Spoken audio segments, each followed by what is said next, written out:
नमस्कार मेरे प्यारे श्रोताओं, आज मैं आपके लिए एक अनोखी कहानी लेकर आई हूँ जो आपके दिल को छू जाएगी।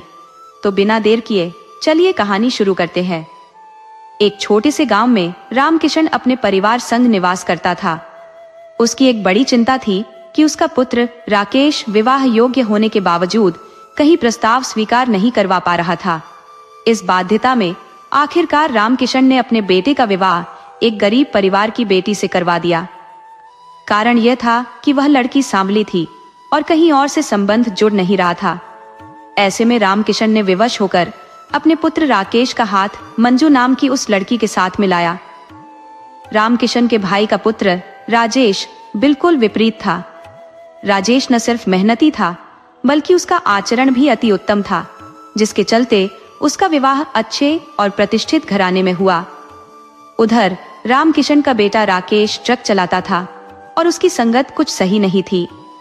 वह धीरे धीरे शराब के शिकंजे में फंसता गया और जुए में भी हाथ आजमाने लगा।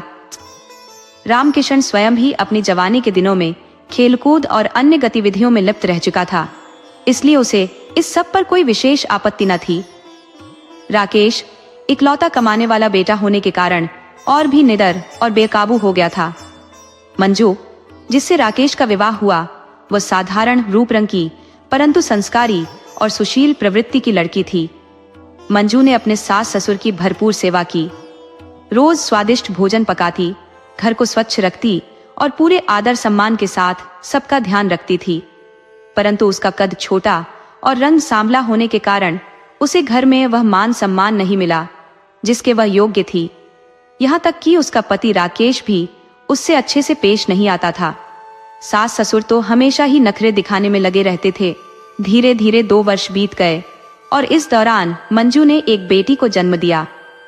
इसी बीच राकेश का ध्यान पूरी तरह मंजू से हट चुका था।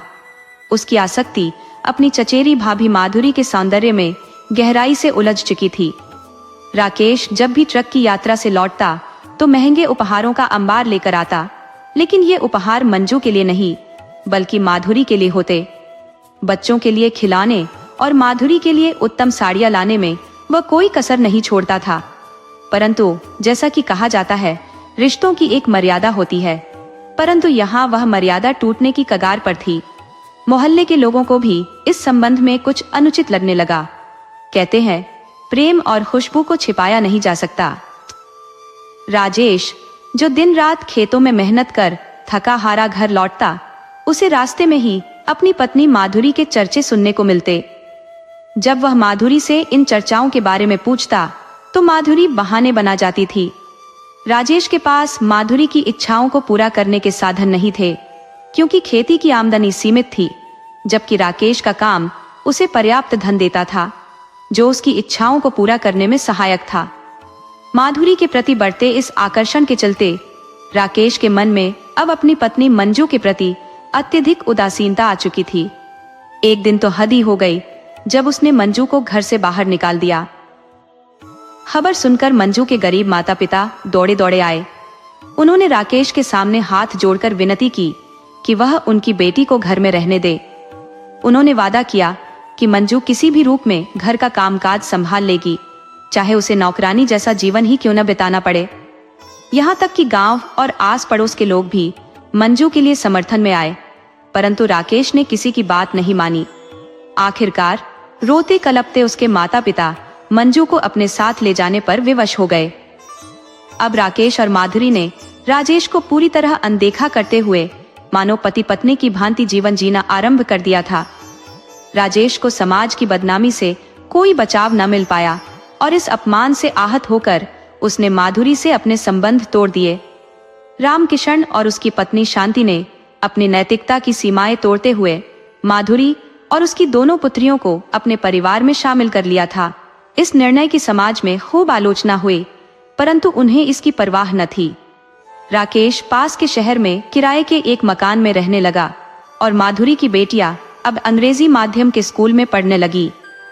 माधुरी को मानो नई ठसक मिल गई थी। आसपास के किसी को यह जानने का अवसर न मिला कि उसकी खुशहाल दिखने वाली जिंदगी किस तरह रिश्तों की बलि पर टिकी थी। लेकिन कहते हैं, जो दूसरे के घरों में आग लगाता है उसका खुद का संसार भी शांत नहीं रह सकता। नियति ने माधुरी के लिए भी एक सजा तय कर रखी थी।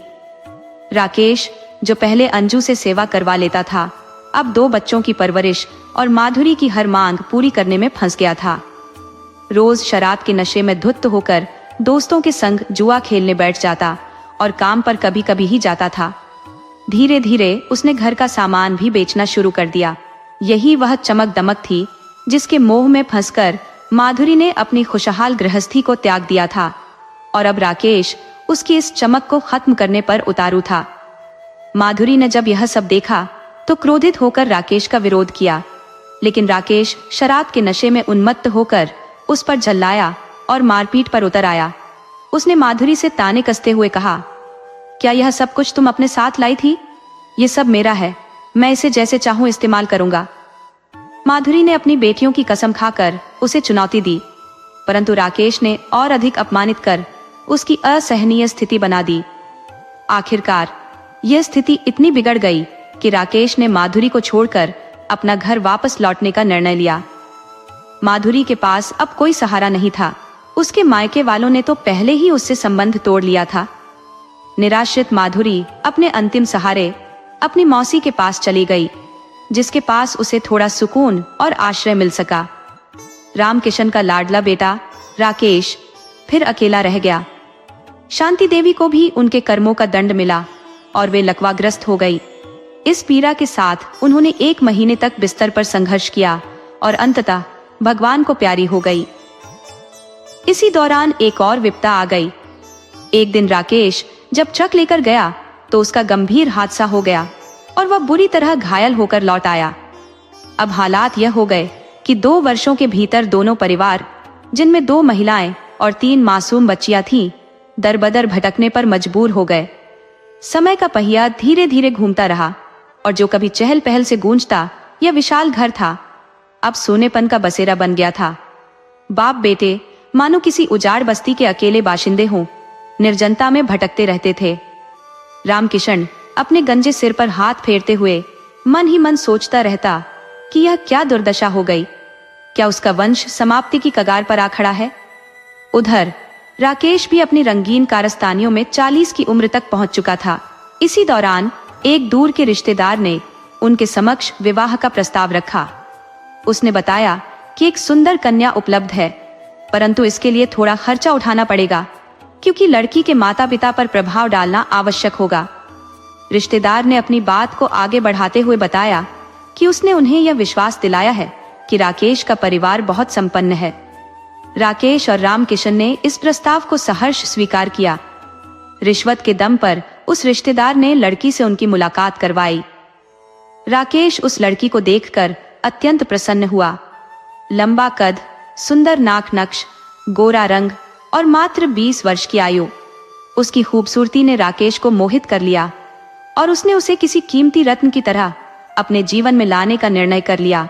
अपने रिश्तेदार की मदद से उसने लड़की और उसके परिवार को प्रभावित करने में कोई कसर नहीं छोड़ी। राकेश ने शादी का प्रस्ताव रखते हुए लड़की के माता पिता से कहा कि वह हर हाल में इस रिश्ते को निभाएगा। माता पिता ने जानकारी दी कि लड़की का पति 2 साल पहले आत्महत्या कर चुका है, लेकिन यह बात राकेश को निरुत्साहित न कर सकी और उसने जिद के बल पर उस सुंदर कन्या को अपने जीवन में शामिल कर लिया। जीवन का यह नया अध्याय राकेश के लिए अत्यंत सुखद साबित हुआ। शुरुआती 1 वर्ष तक राकेश ने अपनी नवविवाहिता पत्नी मीना को नाना प्रकार के व्यंजनों का स्वाद चखाया। होटल, ढाबे, ठेले, हर जगह से वह लजीज पकवान लेकर आता, चाहे वह चाट हो या पानी पूरी। कुछ समय पश्चात रामकिशन की इच्छा हुई कि अब बहू घर के कार्यभार को संभाले। एक दिन उसने बाजार से सब्जियां मंगवाई और अपनी संगत के साथ बाहर बैठ गपशप में व्यस्त हो गया। कुछ समय बाद उसे भूख सताने लगी तो वह भीतर भोजन की सुध लेने गया। अंदर का दृश्य देखकर वह हतप्रभ रह गया। चूल्हा ठंडा पड़ा था और बहू मीना गहरी नींद में थी। ये देख उसके मन में क्रोध की ज्वाला भड़क उठी। उसने गुस्से में दहाड़ते हुए मीना को उठाया और पूछा, खाना क्यों नहीं बनाया? मीना ने अनमने ढंग से जवाब दिया, मेरा पेट दर्द कर रहा है, मैं खाना नहीं बना सकती। रामकिशन का धैर्य जवाब दे गया।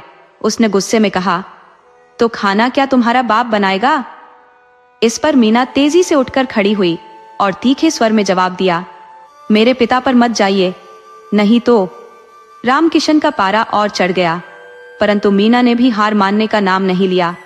रामकिशन ने अपनी नई बहू मीना पर काफी रुपए खर्च कर उसे घर की जिम्मेदारियों में लगाने का सपना देखा था, लेकिन चीजें उसके अनुकूल नहीं हो रही थी। एक दिन जब रामकिशन ने मीना को खाना न बनाने पर फटकार लगाई, तो मीना ने भी बेजा हरकतें दिखाई। दोनों में शब्दों का संग्राम हुआ, जहां मीना ने तीखे और अप्रत्याशित शब्दों का बौछार कर दिया। रामकिशन के मित्र बाहर खड़े तमाशबीन की भांति उनके झगड़े को देखते हुए मुस्कुराते रहे। राकेश के आने पर हालात ने और भी रोचक मोड़ लिया। रामकिशन ने राकेश से अपने समर्थन की अपेक्षा की, लेकिन मीना ने लाठी उठाकर ही पलटवार कर दिया, जिससे राकेश अचंभित रह गया। उसकी क्रोध में तनी हुई मांसपेशियों और उग्रता से लाल चेहरा देखकर हर कोई चकित था। मीना ने खुद को निर्भीकता से स्थापित किया और चुनौतीपूर्ण शब्दों में राकेश को ललकारा। इस घटनाक्रम की चर्चा गांव में आग की तरह फैल गई और लोग रामकिशन और उसके परिवार की दुर्दशा पर मन ही मन हंसी कर रहे थे। गांव के लोग सलाह देते दिखे कि यह बहू अपने व्यवहार से अत्यंत अप्रत्याशित है। एक दिन मीना ने घर के कपड़े इकट्ठा करके उनमें आग लगा दी, जिससे मोहल्ले वालों को भी हस्तक्षेप करना पड़ा। आखिरकार मोहल्ले वालों की सलाह पर रामकिशन और राकेश को मीना के व्यवहार पर नियंत्रण के लिए गंभीर विचार करना पड़ा, क्योंकि उन्हें लगने लगा कि यह समस्या केवल झगड़े तक सीमित नहीं है। कहते हैं, विधि का विधान अटल है, और रामकिशन और राकेश ने इस कटु सत्य का सामना कर लिया। वर्षों की बेइज्जती और घमंड अब निरर्थक हो गए थे, लेकिन फिर भी उन्हें इस अपमानजनक परिस्थिति को स्वीकार करना पड़ा। आखिरकार वंश को आगे बढ़ाने का दायित्व भी था। मीना ने न केवल 4 संतानों को जन्म दिया, 3 पुत्र और 1 कन्या, बल्कि उनकी देखभाल से भी खुद को अलग कर लिया।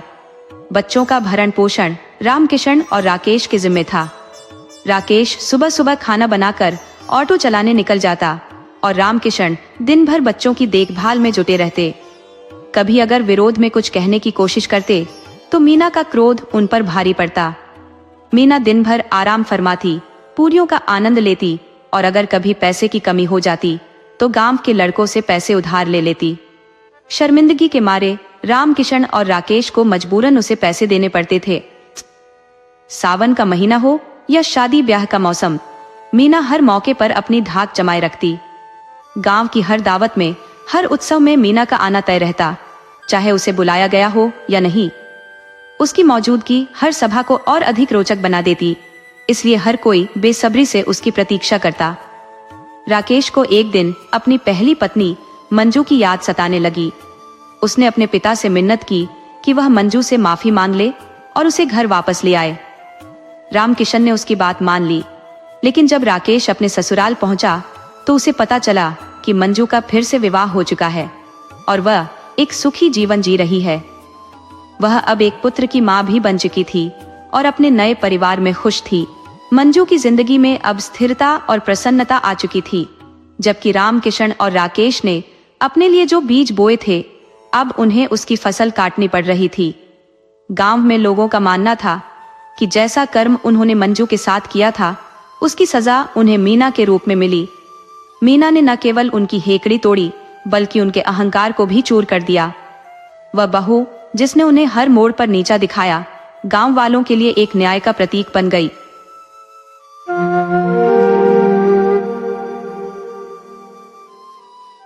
उत्तर प्रदेश के एक छोटे से गांव में रामू नामक एक किसान अपनी पत्नी शीला के साथ रहता था। विरासत के रूप में उसके पास बस एक साधारण मिट्टी का कच्चा मकान था।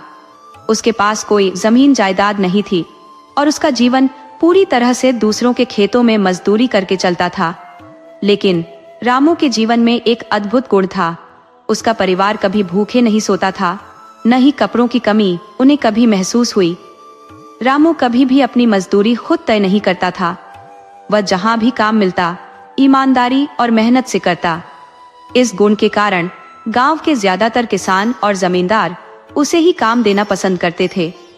हालांकि वह अपनी मजदूरी तय नहीं करता था, फिर भी उसे वही पारिश्रमिक मिल जाता था जो उस समय के सामान्य मजदूरों को दिया जाता था। समय के साथ रामू और शीला के 6 बच्चे हो गए, 4 बेटे और 2 बेटियां। उनके सबसे छोटे बेटे की उम्र सिर्फ 9 महीने थी जब रामू काम के भारी बोझ के कारण बीमार पड़ गया।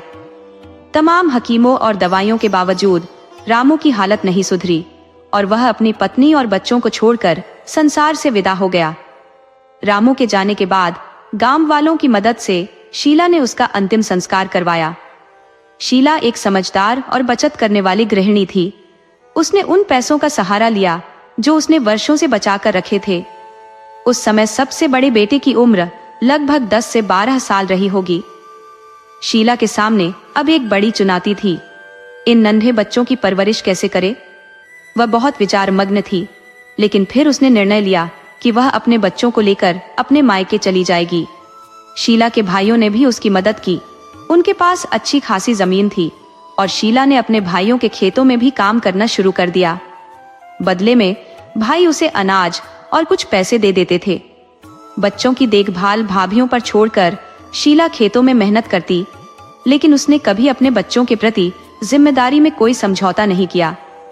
शीला के बच्चे जब कभी गांव के अन्य बच्चों के साथ झगड़ा कर बैठते तो शीला चुपचाप रह जाती थी।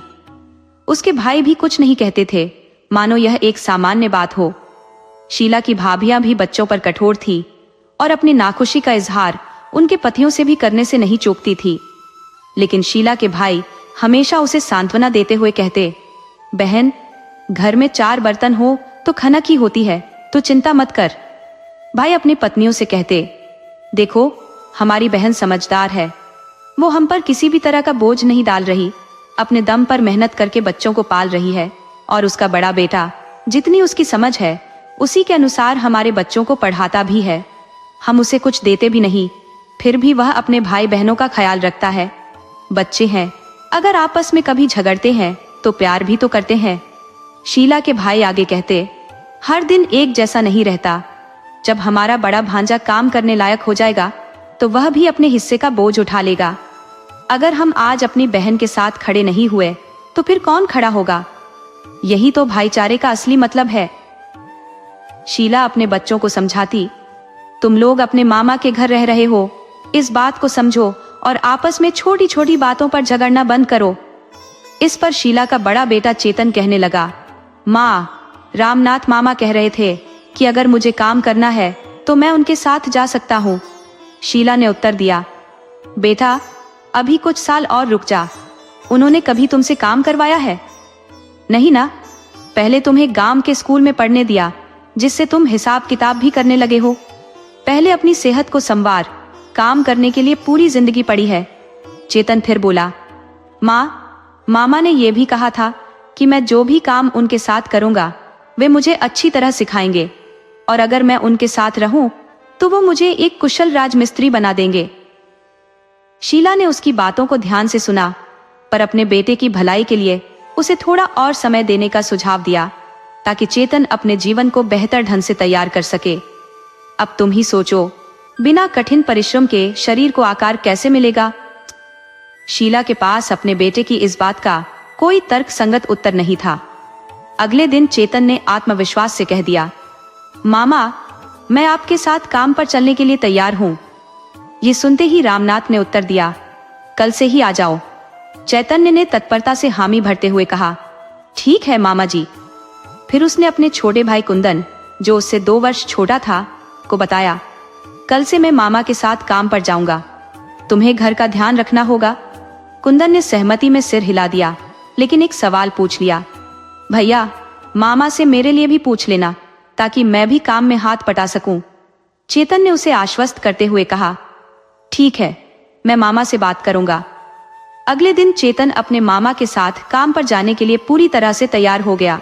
रामनाथ उसे साथ लेकर निकल पड़े। चेतन की आंखों में किसी अनजानी भावना के आंसू थे, जिन्हें समझ पाना बेहद कठिन था।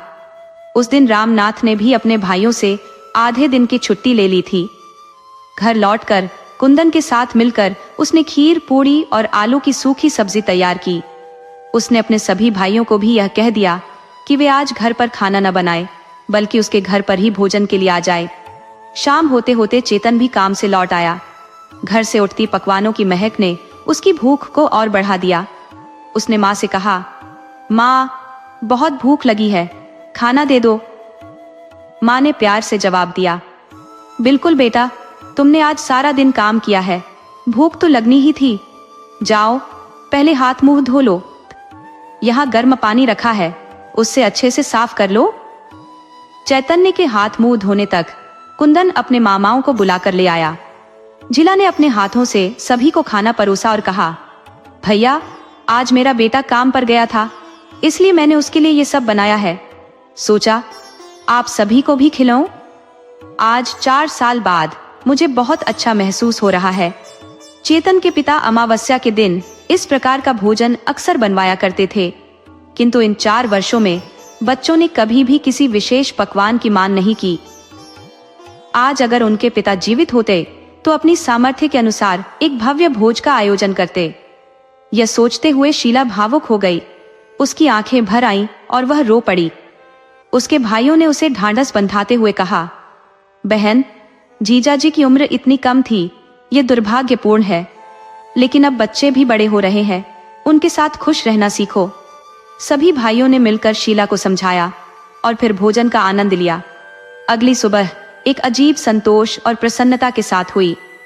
सभी के चेहरों पर एक ऐसी चमक थी जो इन 4 सालों में कभी देखने को नहीं मिली थी, मानो वे इस खुशी के लिए वर्षों से तरस रहे थे। पहले के विपरीत उनके चेहरे अब डरे हुए नहीं लगते थे। चेतन का छोटा भाई कुंदन उस दिन कुछ कह न सका था, शायद वह खुशी में भूल गया था।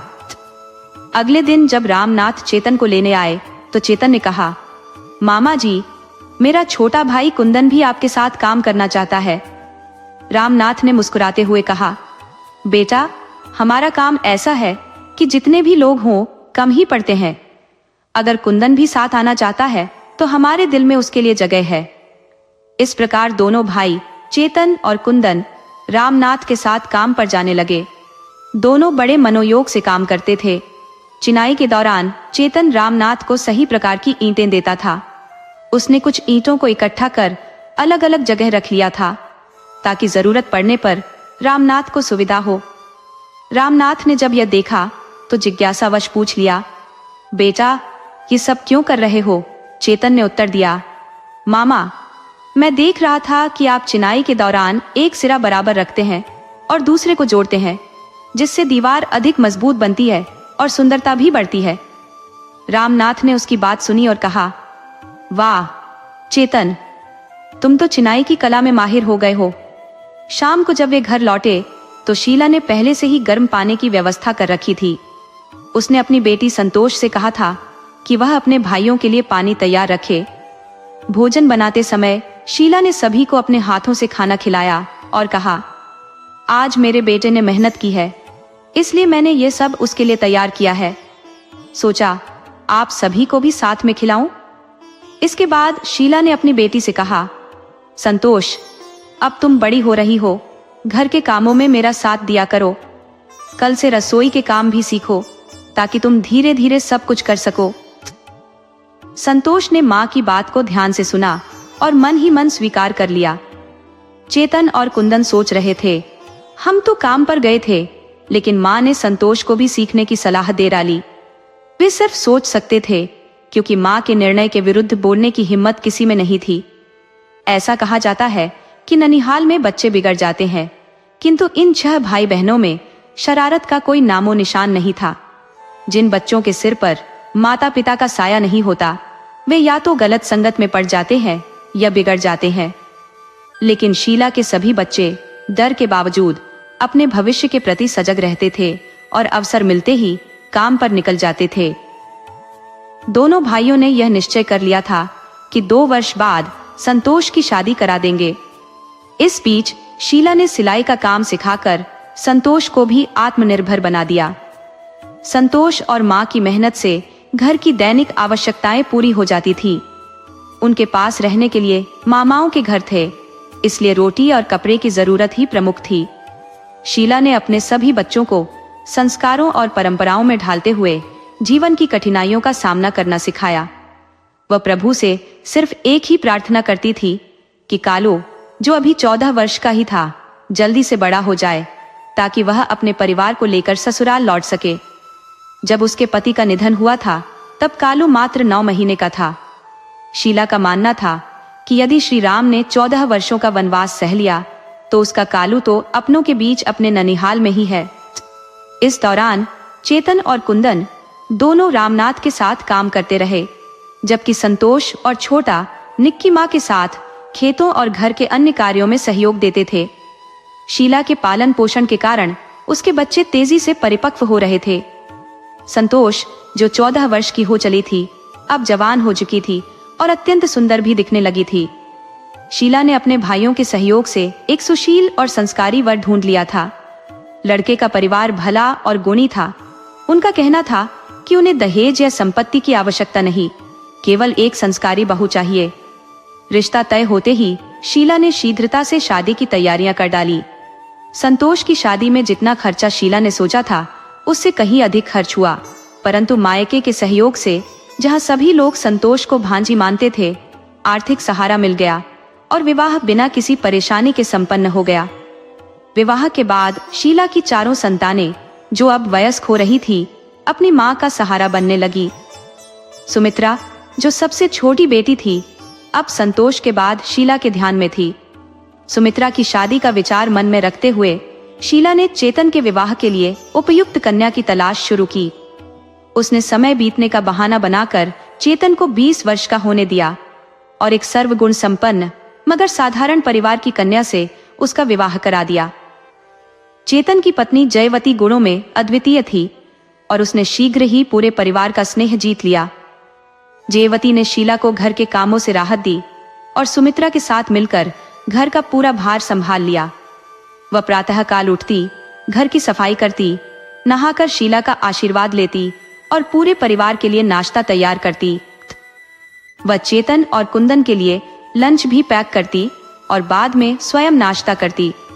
चेतन और कुंदन अब राजमिस्त्री का कार्य पूर्ण रूप से सीख चुके थे और ठेके पर काम करने लगे थे।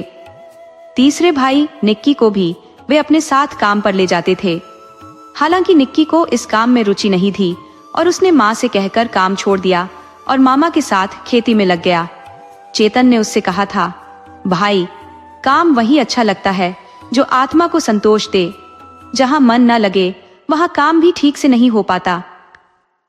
निक्की और छोटा भाई कालू दोनों अब मामा के साथ खेती में लगे हुए थे। चेतन ने कालू को समझाते हुए कहा, तू तो सबसे छोटा है, सभी का प्यार तेरे ऊपर है। जब तुझे किसी कार्य में रुचि हो तो बता देना, किसी प्रकार की झिझक मत रखना। वैसे भी अब हमें किसी कठिनाई का सामना नहीं करना पड़ता। शीला ने यह बातें सुनी तो जैसे उसके मन की गहराइयों से एक स्मृति झांकने लगी। स्वर्गीय पति की याद, जो अब केवल एक अतीत बनकर रह गए थे।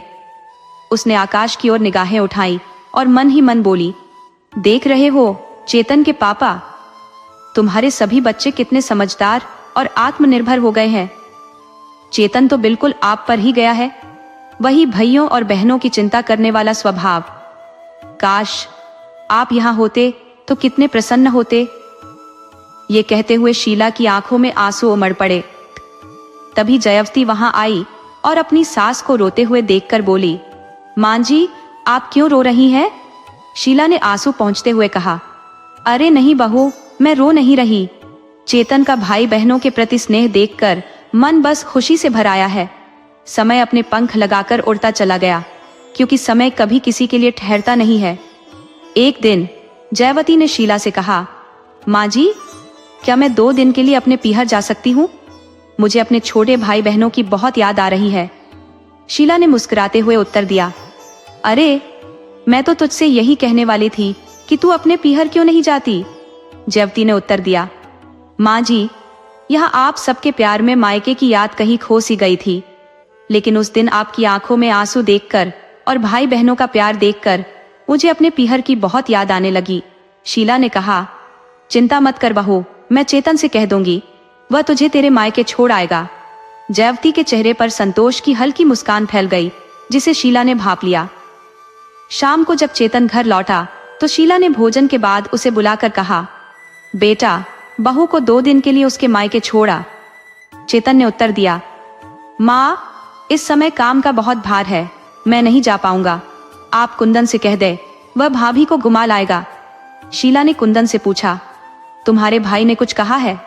कुंदन बोला, हाँ माँ, भाई कह रहे थे कि मैं भाभी को उनके मायके ले जाऊं। शीला ने कहा, तो फिर कब जा रहे हो? ऐसा करो, कल सुबह ही निकल जाना और 2 दिन वहीं रुककर वापस आना। अगर जयवती के माता पिता रोकने की कहे तो उसे वहीं छोड़ आना और कह देना कि वे खुद ही उसे वापस ले आए। अगले दिन शीला ने जयवती को तैयार होने को कहा और कुंदन के साथ गांव के बाहर बस स्टैंड तक छोड़ने आई। रास्ते में उसने ढेर सारी हिदायतें दी, सावधानी से जाना, किसी अजनबी से झगड़ा मत करना और कोई अनजान खाने की चीज मत लेना। 3 घंटे के सफर के बाद जयवती अपने देवर के साथ मायके पहुंच गई। गर्मी का मौसम था तो जयवती की मां ने कुंदन और जयवती के लिए ठंडा शरबत बनाया, जिसे उसकी छोटी बहन श्यामा ने तैयार किया था। शरबत पीते ही मानो गर्मी से राहत मिल गई।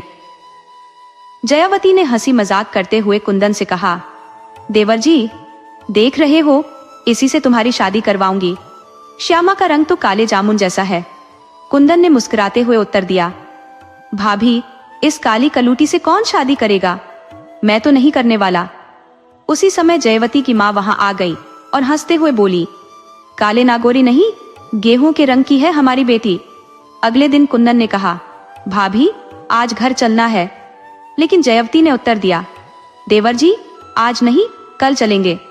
तभी उसकी मां वहां आई और मुस्कुराते हुए बातचीत में शामिल हो गई। जब उसने सुना तो उसकी प्रतिक्रिया कुछ इस प्रकार थी, बेटिया क्या बात है, यहां मन नहीं लग रहा? जयवती ने शांत स्वर में जवाब दिया, मां ऐसी कोई बात नहीं है। माझी ने मुझसे 2 दिन और रुकने का आग्रह किया है। अगर आप चाहती हैं कि मैं रुकूं, तो आपको मुझे यहाँ भिजवाने की व्यवस्था करनी होगी। देवर जी तो वापस चले जाएंगे और एक बार काम छोड़कर चले गए तो फिर जल्दी नहीं आ पाएंगे। आप ही सोच समझकर निर्णय ले। इस पर उसकी मां ने कहा, बिटिया तुम आराम करो, इस बारे में कल बात करेंगे। रात में जयवती अपनी माँ, बहन और भाभियों के साथ सोने चली गई। वे रात भर बातें करती रहीं। जयवती की बातों से उसकी माँ और बहनों को बहुत खुशी मिली। वहीं उसकी भाभी अंदर ही अंदर जल रही थी, मन में सोच रही थी, भगवान कैसी किस्मत पाई है इस जयवती ने। विवाह के बाद कितनी खुशहाल है ससुराल में, जहां सब उसे बेहद प्यार और सम्मान देते हैं। और मुझे देखो, मैं तो जैसे दिन रात कोलू के बैल की तरह पीसती रहती हूँ, सुबह से लेकर रात तक, जब तक ये लोग सो नहीं जाते, और कभी किसी के मुंह से प्यार के 2 शब्द भी नहीं निकलते। धन्य है जयवती की किस्मत, जिसे इतना अच्छा ससुराल मिला। उधर कुंदन अपने भाई के सालों और ससुर के पास सोया था। उसे आधी रात के बाद ही नींद आई। तभी सब उसे बार बार कुछ पूछने की कोशिश कर रहे थे। बॉबी के पिता ने कहा, बेटा कुंदन, तुम चेतन से बस 2 साल छोटे हो। उनकी शादी को 2.5 साल हो गए और तुम्हारी शादी के बारे में चेतन और तुम्हारी माँ क्या सोच रही है? इस पर कुंदन ने कहा, मौसा जी, 6 महीने बाद जब कालू की उम्र 14 साल हो जाएगी, तब हम अपने पुश्तैनी गांव जाएंगे। जब वहां पर सारी व्यवस्थाएं कर लेंगे, तब सुमित्रा की शादी हो जाएगी। कुंदन की बात सुनकर चेतन के ससुर ने लंबी सांस लेते हुए कहा, हाँ बेटा, यही सही रहेगा।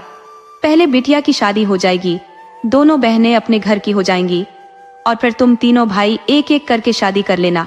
सुबह कुंदन अपने तय समय पर जाग गया। वह अपने भाई के सालों के साथ गांव के बाहर तालाब के पास अपनी जरूरतों को पूरा करने चला गया। अकवा के पास पहुंचकर उसने हाथ मुंह धोए और पास के नीम के पेड़ से दातून तोड़ी। थोड़ी देर बाद वह दातून करते हुए घर लौट आया। बैठक में पहुंचकर उसने अपने आप को थोड़ी राहत दी। इसी बीच श्यामा सभी के लिए नाश्ता ले आई।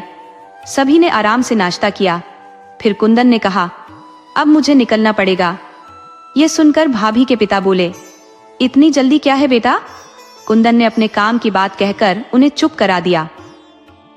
तभी भाभी भी अपनी माँ के साथ आ गई। भाभी ने कहा, देवर जी तुम जाओ, मैं 2-4 दिन बाद आ जाऊंगी। कुंदन ने उत्तर दिया, भाभी आप बता तो चुकी होंगी ना, क्योंकि मैं लेने नहीं आ पाऊंगा और हमारे यहाँ से कोई और भी नहीं आ पाएगा। आपको अपने भाई या पिताजी के साथ आना होगा। भाभी के माता पिता ने आपस में कुछ बात की और कहा, नहीं बेटा, तुम अपने साथ ही उसे ले जाओ, सही रहेगा। जयवती पहले ही सभी से मिल चुकी थी। उसकी माँ ने कहा, शादी के बाद लड़कियां ससुराल में ही अच्छी लगती हैं, लेकिन खाना खाकर जाना।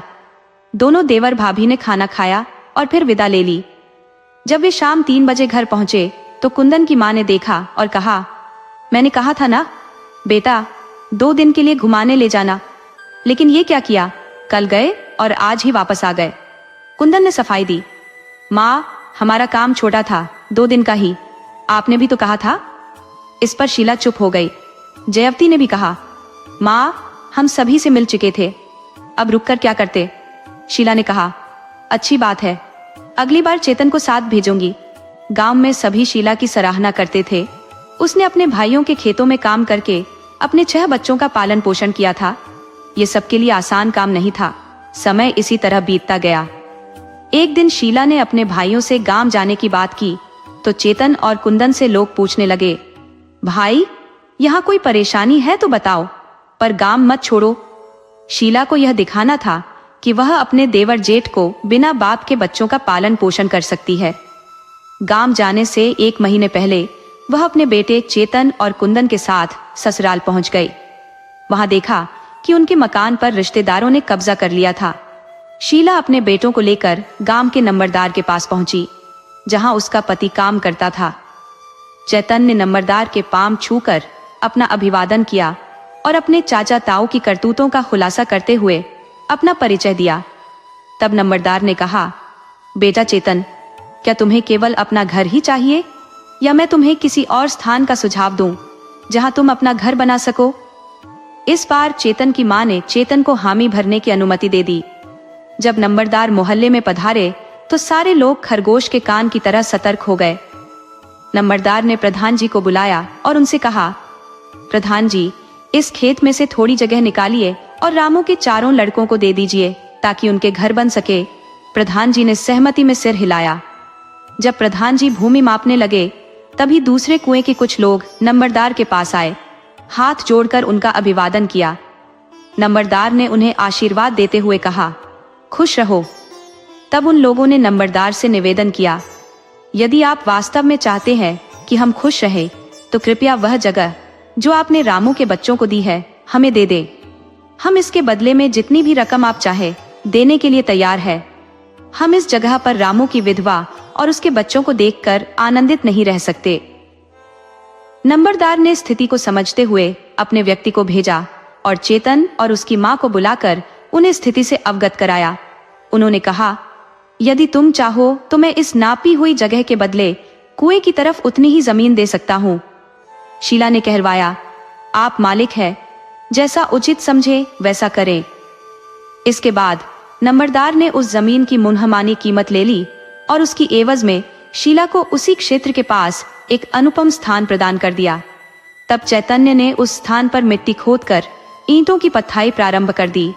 जब ईंटें ठीक से सूख गई तो चारों भाइयों ने मिलकर सबसे पहले अपनी जमीन की घेराबंदी कर दी। उसके पश्चात उन्होंने 3 कमरों और एक बड़ा बरामदा बना लिया। चेतन और कुंदन, जो 2 भाई थे, ने अपने लिए भी एक सुंदर मकान तैयार किया। उनका घर देखकर सभी लोग आश्चर्यचकित रह गए, क्योंकि उन्होंने निस्संदेह बहुत शानदार निर्माण किया था। नंबरदार को अपने मवेशियों के लिए खेतों में कुएं के समीप एक बाड़ा बनवाना था, इसलिए उन्होंने चेतन को बुलाया। चेतन ने नंबरदार के मन में एक स्पष्ट योजना बना दी, परंतु कहा, अगर हम इस ढंग से काम करेंगे तो शायद हमें इसे पूरा करने में 2 महीने लग जाएंगे। अभी हमें कुछ दिन ननिहाल से आने और कुछ आवश्यक कार्यों में लगने हैं। नंबरदार ने मुस्कुराते हुए जवाब दिया, नक्शा तुम्ही ने बनाया है, निर्माण भी तुम ही करोगे। जब भी तुम्हें समय मिले इस काम को कर देना, सबसे पहले इसे ही पूरा करना। इस पर चेतन ने सहमति जताई और कहा, ठीक है, हम इसे बना देंगे। शीला ने चेतन से कहा, अरे चेतन, गांव में नंबरदार की कृपा से हमारा मकान तो बन गया। अब तुम अपने मामा को साथ लेकर पंडित जी के पास जाओ और गृह प्रवेश के लिए एक अच्छा सा मुहूर्त निकलवाओ। जब शुभ मुहूर्त निकलेगा तभी हम उस घर में प्रवेश करेंगे। चेतन ने उत्तर दिया, माँ, जब इंसान अच्छे से खा पी रहा होता है तभी उसे सच्चे आत्मबोध का अनुभव होता है। जीवन में जो भी होता है उसे हम अपनी नियति मान लेते हैं। पापा के निधन के बाद जब हम गांव में आए तब हमने कोई मुहूर्त नहीं देखा था। फिर भी क्या हमें कोई मुश्किल आई थी? नहीं ना। तो अब जब हमने मेहनत और नंबरदार की मदद से अपना घर बना लिया है तो इसके लिए किसी मुहूर्त की आवश्यकता क्यों? शीला ने अपनी भावना व्यक्त करते हुए कहा, बेटा, मैं भी तो ससुराल तभी आई थी जब विवाह का शुभ मुहूर्त निकला था। चेतन कुछ अनमने ढंग से बोला, माँ, शायद इसी कारण पापा हमें छोड़कर चले गए। शीला यह सुनकर सन्न रह गई और बोली, बेटा, तुम ऐसा क्यों सोचते हो? ये तो भगवान की इच्छा थी। चेतन ने उत्तर दिया, माँ, अब जो भी होगा उसे भगवान की मर्जी पर ही छोड़ दो। शीला ने थोड़ी दृढ़ता के साथ कहा, मैं गांव तभी जाऊंगी जब अच्छा मुहूर्त होगा। माँ की इस जिद के आगे चेतन झुक गया। आखिरकार चेतन अपने मामा को साथ लेकर पंडित जी के पास पहुंचा। चूंकि ननिहाल के रिश्ते से पंडित चेतन का मामा भी लगता था, पंडित जी ने चेतन को देखकर कहा, आओ भांजे, कैसे आना हुआ? इस पर चेतन के मामा ने कहा, पंडित जी, इसे मेरी बहन ने भेजा है। इन्होंने गांव में अपना नया आवास निर्मित किया है। अब गृह प्रवेश के लिए कौन सी तिथि और दिन शुभ रहेगा, ये बताने के लिए पंडित जी के पास पहुंचे। पंडित जी ने अपनी पंचांग पत्री निकाली और पूछा, किसके नाम से मुहूर्त देखना है? चेतन के नाम से या परिवार के किसी अन्य सदस्य के नाम से? तभी चेतन के मामा बोले, पंडित जी, चेतन इस घर का बड़ा बेटा है, उसी के नाम से मुहूर्त देख लीजिए। पंडित जी ने पंचांग देखकर गहन विचार किया और 15 दिन बाद की एक शुभ तिथि बताई। चेतन ने मामा जी के माध्यम से पंडित जी को ₹11 दक्षिणा दी, लेकिन पंडित जी ने पैसे देखते ही पूछा, ये राशि किसने दी है? मामा जी ने कहा, चेतन ने ही दी है। इस पर पंडित जी ने वह राशि चेतन को लौटा दी और बोले, तू शीला का बेटा है तो मेरा भी भांजा हुआ। मैं भांजे से दक्षिणा नहीं ले सकता। चेतन अपने मामा के साथ घर लौटा और माँ को बताया कि 15 दिन बाद गृह प्रवेश का शुभ मुहूर्त है। उसने माँ से पूछा, अब बताओ, गृह प्रवेश के लिए और क्या क्या करना होगा? शीला ने कहा, वहां सत्यनारायण भगवान की कथा का आयोजन करेंगे और तुम्हारे भाइयों व रिश्तेदारों को एक भोज भी देना पड़ेगा। चेतन ने चिंतित होकर कहा, माँ, इस तरह तो सुमित्रा की शादी में देरी हो जाएगी, नहीं तो हमें फिर से कर्ज लेना पड़ेगा।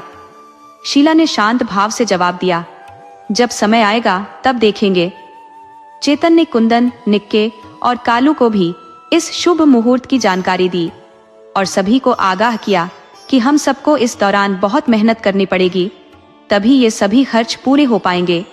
कुंदन ने आत्मविश्वास से कहा, भाई, चिंता मत करो, गांव के नंबरदार का घेर भी तो बनाना है, वहां से भी कुछ लाभ होगा। चेतन ने हल्की हंसी के साथ कहा, नंबरदार ने हम पर इतना उपकार किया है, क्या हम उनसे मेहनताना मांगेंगे? कुंदन ने भाईचारे के भाव में उत्तर दिया, भाई, हम मांगेंगे नहीं। अगर वो खुद अपनी मर्जी से कुछ देंगे तो हम उनके इस उपकार की सराहना करेंगे। यदि वो फिर भी कुछ देते हैं तो क्या करेंगे? चेतन ने जवाब दिया, हाँ कुंदन, तब तो हमें लेना पड़ेगा। कुंदन ने तर्क किया, भाई, उन्हें हमें जमीन देने से घाटा नहीं हुआ, बल्कि लाभ ही हुआ था। उस जमीन के सही मूल्य के बदले उन्हें लाभ मिला था। चेतन ने सहमति जताते हुए कहा, बिल्कुल सही। और दूसरा, नंबरदार अपनी प्रतिष्ठा को कभी आघात नहीं पहुंचने देगा। उन्हें डर रहेगा कि अगर उन्होंने मजदूरी नहीं दी और हमने बात फैला दी तो उनकी सामाजिक प्रतिष्ठा पर असर पड़ेगा। चेतन ने कुंदन की बातों से सहमति जताई और गृह प्रवेश की तैयारियों में जुट गया। उसने अपने सगे संबंधियों और मित्रों को आमंत्रित करने की तैयारी कर दी। सत्यनारायण कथा के लिए उसी गांव के पंडित जी को बुलाने का विचार किया ताकि पूजा विधिवत संपन्न हो सके। चेतन के माता पिता के गांव के पंडित ने स्पष्ट कह दिया कि वे हमारे क्षेत्र में नहीं आते। सभी पंडितों के बीच यही रिवाज है कि वे अपने अपने इलाके की सीमा में ही पूजा पाठ करते हैं। चेतन ने अपने मामा के गांव के पंडित से भी संपर्क किया था, लेकिन उन्होंने भी जवाब दिया कि बेटा, खुद जाकर जानकारी कर लेना। चेतन ने गांव के नंबरदार को सूचना दी कि हमने फलाने दिन गृह प्रवेश तय किया है, पंडित जी को भी इस बारे में बता दीजिए और कथा का आयोजन करवा दीजिए। नंबरदार ने कहा, चेतन बेटा, मैं पंडित जी से कह दूंगा, लेकिन याद रखना, हमारे यहाँ के पंडित दलितों के घर में कथा का आयोजन नहीं करते। तुम लोग अपने घर के बाहर जो मेरा खाली खेत पड़ा है वहीं कथा का सामान रख लेना। साफ सफाई की कोई चिंता मत करना, सब हो जाएगा। चेतन ने अपने भाइयों के साथ मिलकर उस खाली खेत को आधे दिन में ही समतल बना दिया। पानी डालकर उसे अच्छे से तैयार किया और ऊपर से शीला ने गोबर मिट्टी से उसकी लिपाई कर दी, जिससे वह जगह बेहद आकर्षक लगने लगी। नंबरदार ने उसी नियम के पेड़ के नीचे अपनी चारपाई लगवाई और चेतन से कहा, बेटा तुम अपनी तैयारी करो, यह जगह अब तैयार है। और हाँ, ये सामान की सूची ले लो जो कथा के दौरान पंडित जी को चाहिए होगी। नंबरदार ने चेतन को निर्देश दिए कि कथा का सामान एक दिन पहले शाम को लाकर नियम के पेड़ के नीचे रख देना। अपने परिवार और रिश्तेदारों के भोजन का प्रबंध अपने घर के आंगन में कर लेना और भोग का सामान तुम्हारी पत्नी इसी जगह एक कोने में बनाएगी। शीला भोग नहीं बना सकती क्योंकि वह विधवा है और किसी भी शुभ कार्य में विधवा का आगे आना अशुभ माना जाता है। चेतन ने सारी बात समझ ली और तय समय से पहले कथा का सारा सामान नियत स्थान पर रखवा दिया। नाते रिश्तेदार भी दूर दूर से आ पहुंचे थे, जिससे चेतन के घर का माहौल उत्सव जैसा हो गया। मुहूर्त के दिन सुबह से ही लोगों का आना जाना शुरू हो गया। पंडित जी भी सुबह सवेरे ही आ गए और पूजा की तैयारियों में जुट गए। उन्होंने सत्यनारायण जी के लिए केले के पत्तों से सजाई हुई चौकी बनाकर पूजा का स्थान बहुत ही सुंदर ढंग से तैयार किया। पूजा स्थल पर सभी मूर्तियों को दूध और गंगा जल से स्नान कराकर स्थापित किया गया और शंख ध्वनि के साथ पूजा आरंभ हुई। करीब 1 घंटे की कथा और आरती के पश्चात समापन किया गया। इसके बाद पंडित जी और नंबरदार को सम्मान पूर्वक विदा किया गया। बाद में सभी को सामूहिक भोज दिया गया।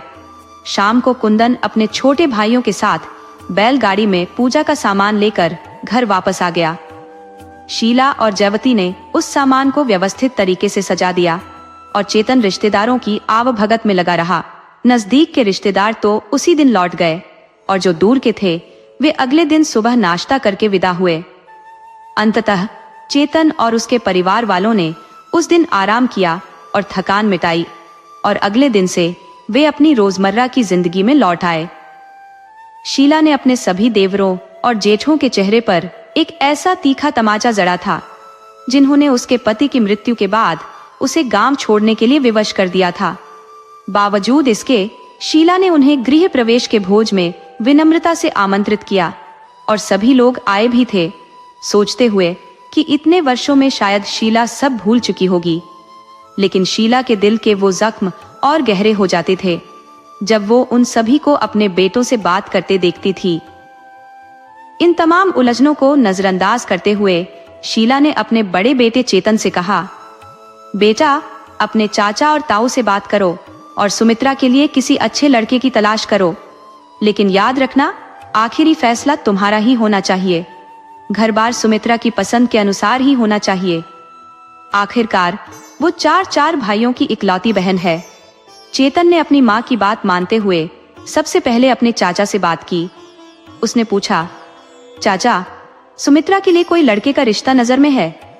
चाचा ने कहा, हाँ एक लड़का है, देख लो, अगर तुम्हें ठीक लगे तो बात आगे बढ़ाई जा सकती है। चेतन ने कुंदन को साथ लिया और उमा गांव जाने की तैयारी कर ली। दोपहर तक वे वहां पहुंच गए, लड़के का घर देखा और फिर लड़के से मिले। पहली नजर में दोनों भाइयों ने लड़के को नापसंद कर दिया और वापस अपने घर लौट आए। घर पहुंचने के बाद चेतन ने अपनी माँ से कहा, माँ चाचा की पसंद तो बेहद खराब है। हमारी सुमित्रा और वो लड़का, मान लिया कि पापा नहीं है, पर हम 4 भाई तो हैं। क्या हम सुमित्रा की शादी किसी अजनबी से कर देंगे? शीला ने चेतन से कहा, चलो अब ताऊ से बात कर लेते हैं। एक सही मौके की तलाश कर चेतन ने ताऊ से सुमित्रा के लिए लड़के के बारे में पूछा। ताऊ ने कहा, भतीजे एक लड़का है, लेकिन पता नहीं उसकी शादी हो गई है या नहीं। चेतन ने फिर कुंदन को साथ लेकर उस गांव जाने की तैयारी शुरू कर दी। अगली सुबह नाश्ता करके ताऊ को साथ लिया और निकल पड़े। 2-3 घंटे के बाद वे उस जगह पहुंचे वहाँ घर द्वार देखा और लड़के से मिले। लड़के की शक्ल सूरत, रंग रूप और कद काठी ठीक ठाक लगी। चेतन ने कहा, ठीक है ताऊ, छोटे भाइयों को भी दिखा देता हूँ। तब तक आप इस रिश्ते के बारे में और किसी से बात मत करना। रास्ते में लौटते समय ताऊ ने चेतन से कहा, रे चेतन, तू तो बड़ा सीधा है। लड़का और घर देखकर ही तसल्ली कर ली। यह भी नहीं पता किया कि खेती बाड़ी कैसी है, लड़का क्या काम करता है। चेतन ने जवाब दिया, ताऊ, अभी हमने पक्का थोड़े ही किया है, पहले सब बात कर लेते हैं और फिर निर्णय लेंगे। घर लौटकर चेतन ने अपनी माँ से पूछा, माँ, तुम्हारे हिसाब से चाचा और ताऊ में से कौन बेहतर है? शीला ने गहरी सांस लेते हुए कहा, बेटा, तेरे ताऊ की आदतें तेरे चाचा से कहीं ज्यादा बेहतर है। ताऊ ने तो उस समय भी समझाया था कि शीला को वहीं रहने दो, सब ठीक हो जाएगा, पर तेरे चाचा ने मुझे चैन से रहने ही नहीं दिया, तभी तो मुझे तुझे लेकर मायके जाना पड़ा। अब ये सब बातें छोड़ और अपने काम पर ध्यान दे। चैतन्य ने अपनी माँ से कहा, माँ, मेरे और कुंदन के अनुसार घर बार दोनों ठीक लगे। हमने बहुत गहराई से जांच तो नहीं की, मगर रास्ते में ताऊ ने कुछ बातें कही थी। जब शीला ने पूछा कि ताऊ ने क्या कहा, तो चैतन्य ने सारी बातें माँ को बता दी। सुनकर शीला ने सोचा और कहा, बात तो सही है, ये देखना जरूरी है कि लड़का क्या करता है, कहीं आवारागर्दी में तो नहीं उलझा, उसके पास खेती बाड़ी है भी या नहीं। चैतन्य बोला, माँ ठीक है, निक्के और कालू को भेजते हैं, वो जाकर सही तरीके से देख लेंगे, तभी आगे की बात करेंगे।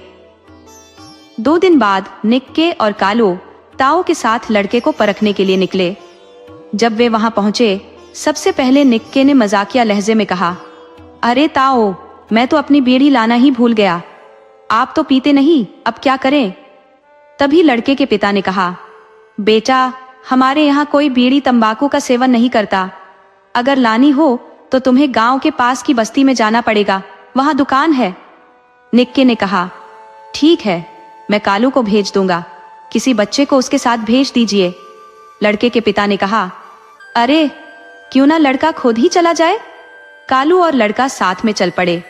रास्ते में कालू ने लड़के से पूछा, तुम्हारा कोई स्थायी कामकाज है या कुछ कर रहे हो? लड़के ने जवाब दिया, अभी मैं पढ़ाई कर रहा हूँ।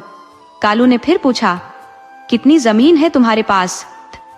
लड़के ने कहा, केवल 5 बीघा जमीन है। कालू ने कहा, और तुम्हारे पापा क्या करते हैं? लड़के ने बताया, मेरे पापा राजमिस्त्री हैं और मैं भी पढ़ाई के साथ साथ सिलाई का काम करता हूँ अपने उस्ताद के यहाँ। वहां पहुंचने पर कालू ने दुकानदार से एक छोटी बीड़ी का बंडल मांगा। दुकानदार ने पूछा, कौन सी चाहिए? पहलवान छाप 27 या 500 दो। कालू ने कहा, कोई भी दे दो।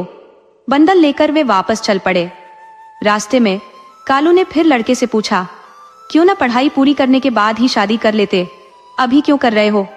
लड़के ने कहा, मेरी माँ की इच्छा है और वो अक्सर बीमार रहती है, इसलिए उनकी चाहत है कि मेरी शादी जल्दी हो जाए। कालू को उसके सारे सवालों के जवाब मिल चुके थे। उसने बीड़ी का बंडल निक्के को दिया और कहा, लो बीड़ी पी लो और चलते हैं। निक्के ने कहा, नहीं नहीं, अब छोड़ो, रास्ते में पी लूंगा, यहाँ धुआं सबको लगेगा। फिर उसने कहा, और कुछ देखने की जरूरत नहीं, बड़े भाई पीछे पड़े थे इसलिए हम आए थे। लड़का और घर बार सब ठीक ही लग रहे हैं, भाई से कह देंगे कि बात पक्की कर लो। असल में ताऊ को इन चारों भाइयों ने कोई भी जानकारी नहीं दी थी। निक्के ने बड़ी चालाकी से मात्र 25 पैसों में सारा काम करवा लिया, यहाँ तक कि ताऊ को भी इसका आभास नहीं हुआ। घर लौटकर ताऊ ने माँ से शिकायती लहजे में कहा, देख शीला, मेरे ऊपर दोष मत मढ़ना, तेरे बेटों में से किसी ने भी घर बार के अलावा और कुछ जानने की कोशिश ही नहीं की।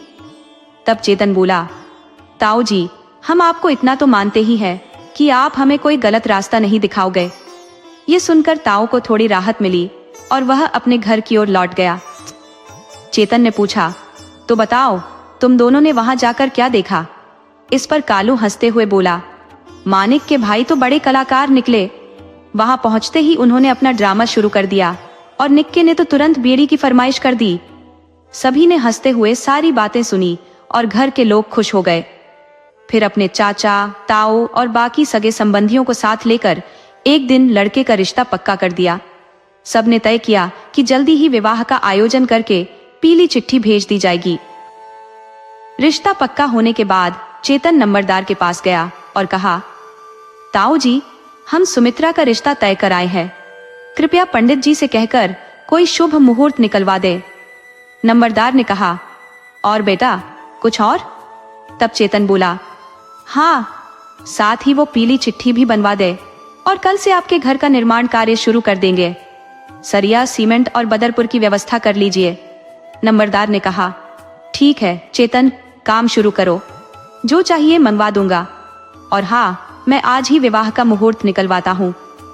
चेतन ने ये सारी बातें अपनी माँ और भाइयों को बताई। शीला ने सुमित्रा के लिए खरीदारी शुरू कर दी थी। धीरे धीरे शादी की तैयारी करने लगी।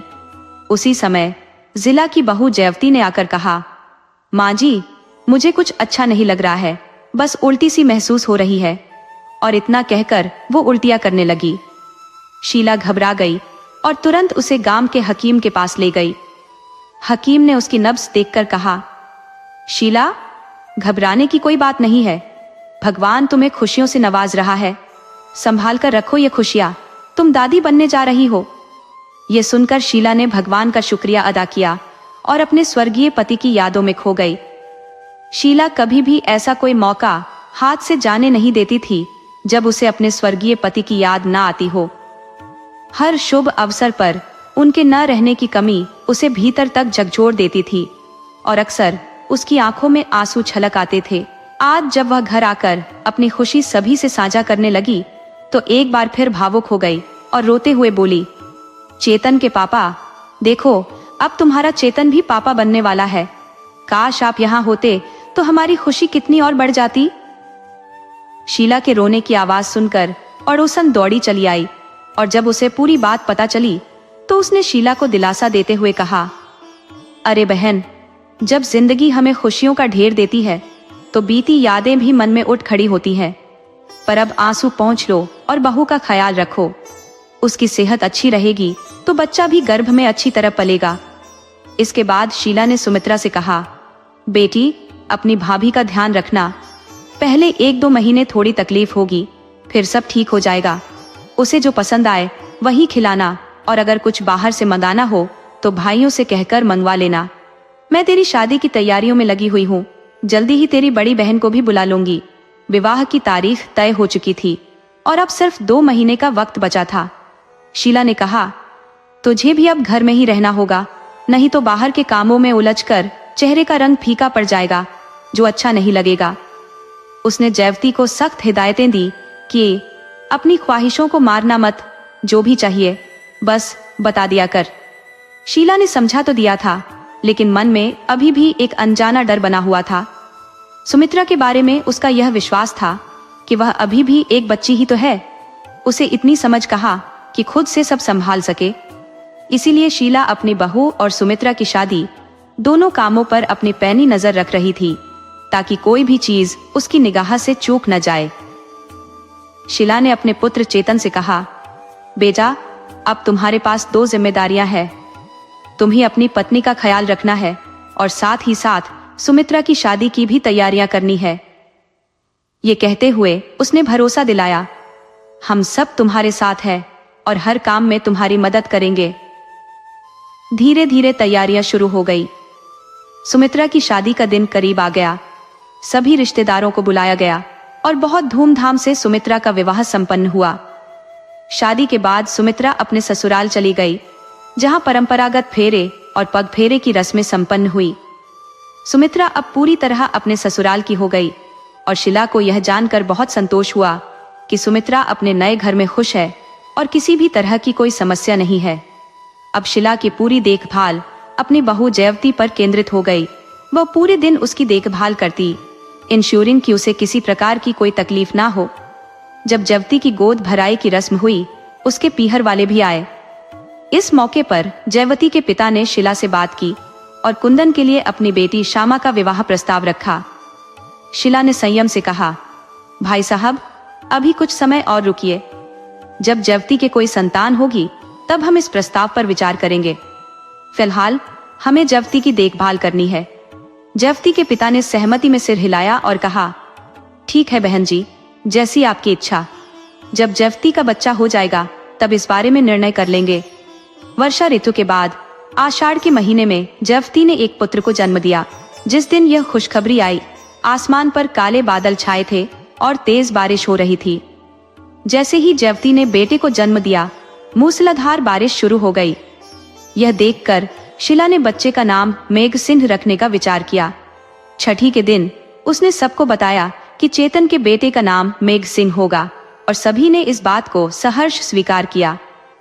छठी पूजन के बाद शीला ने अपने चारों पुत्रों से कहा, मैं अपने पोते के आगमन की खुशी में मोहल्ले वालों और रिश्तेदारों के लिए एक भव्य भोज आयोजित करना चाहती हूँ।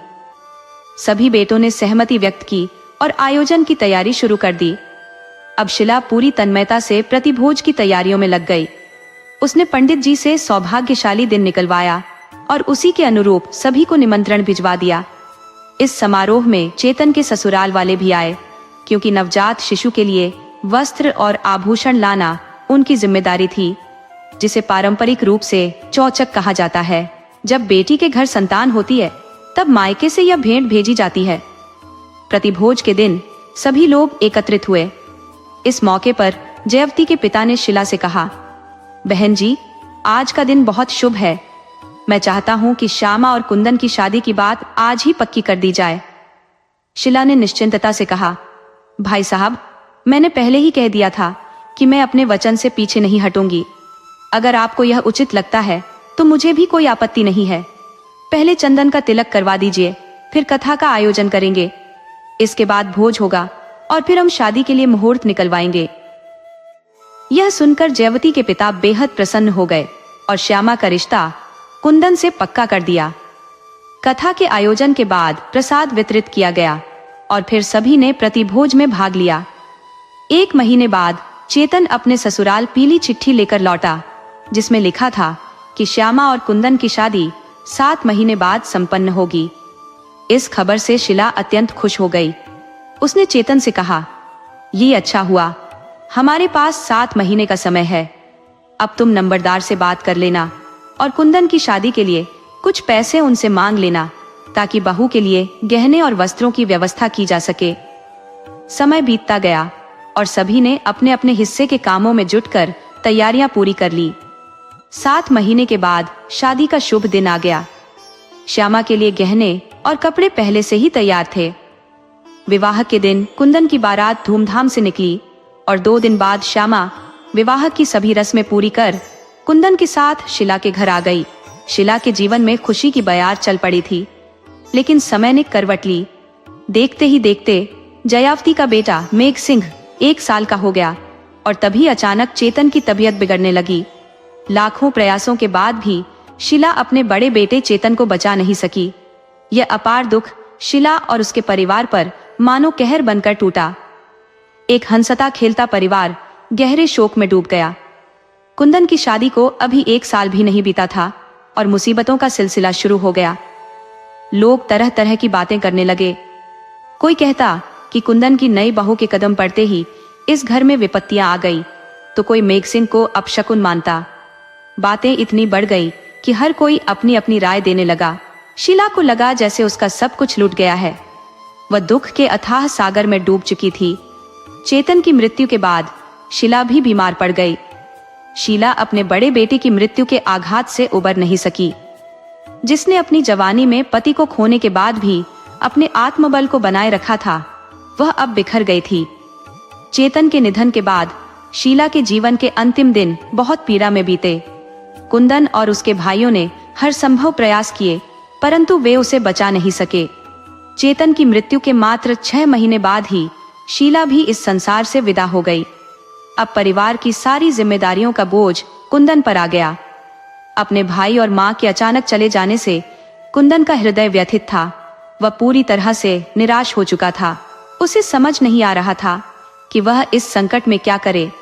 तभी नंबरदार ने उसे ढाढ़स बंधाया और समझाया, कुंदन, मुश्किलों से भागने से कोई समाधान नहीं मिलेगा। ये समझो कि ईश्वर तुम्हारी परीक्षा ले रहे हैं।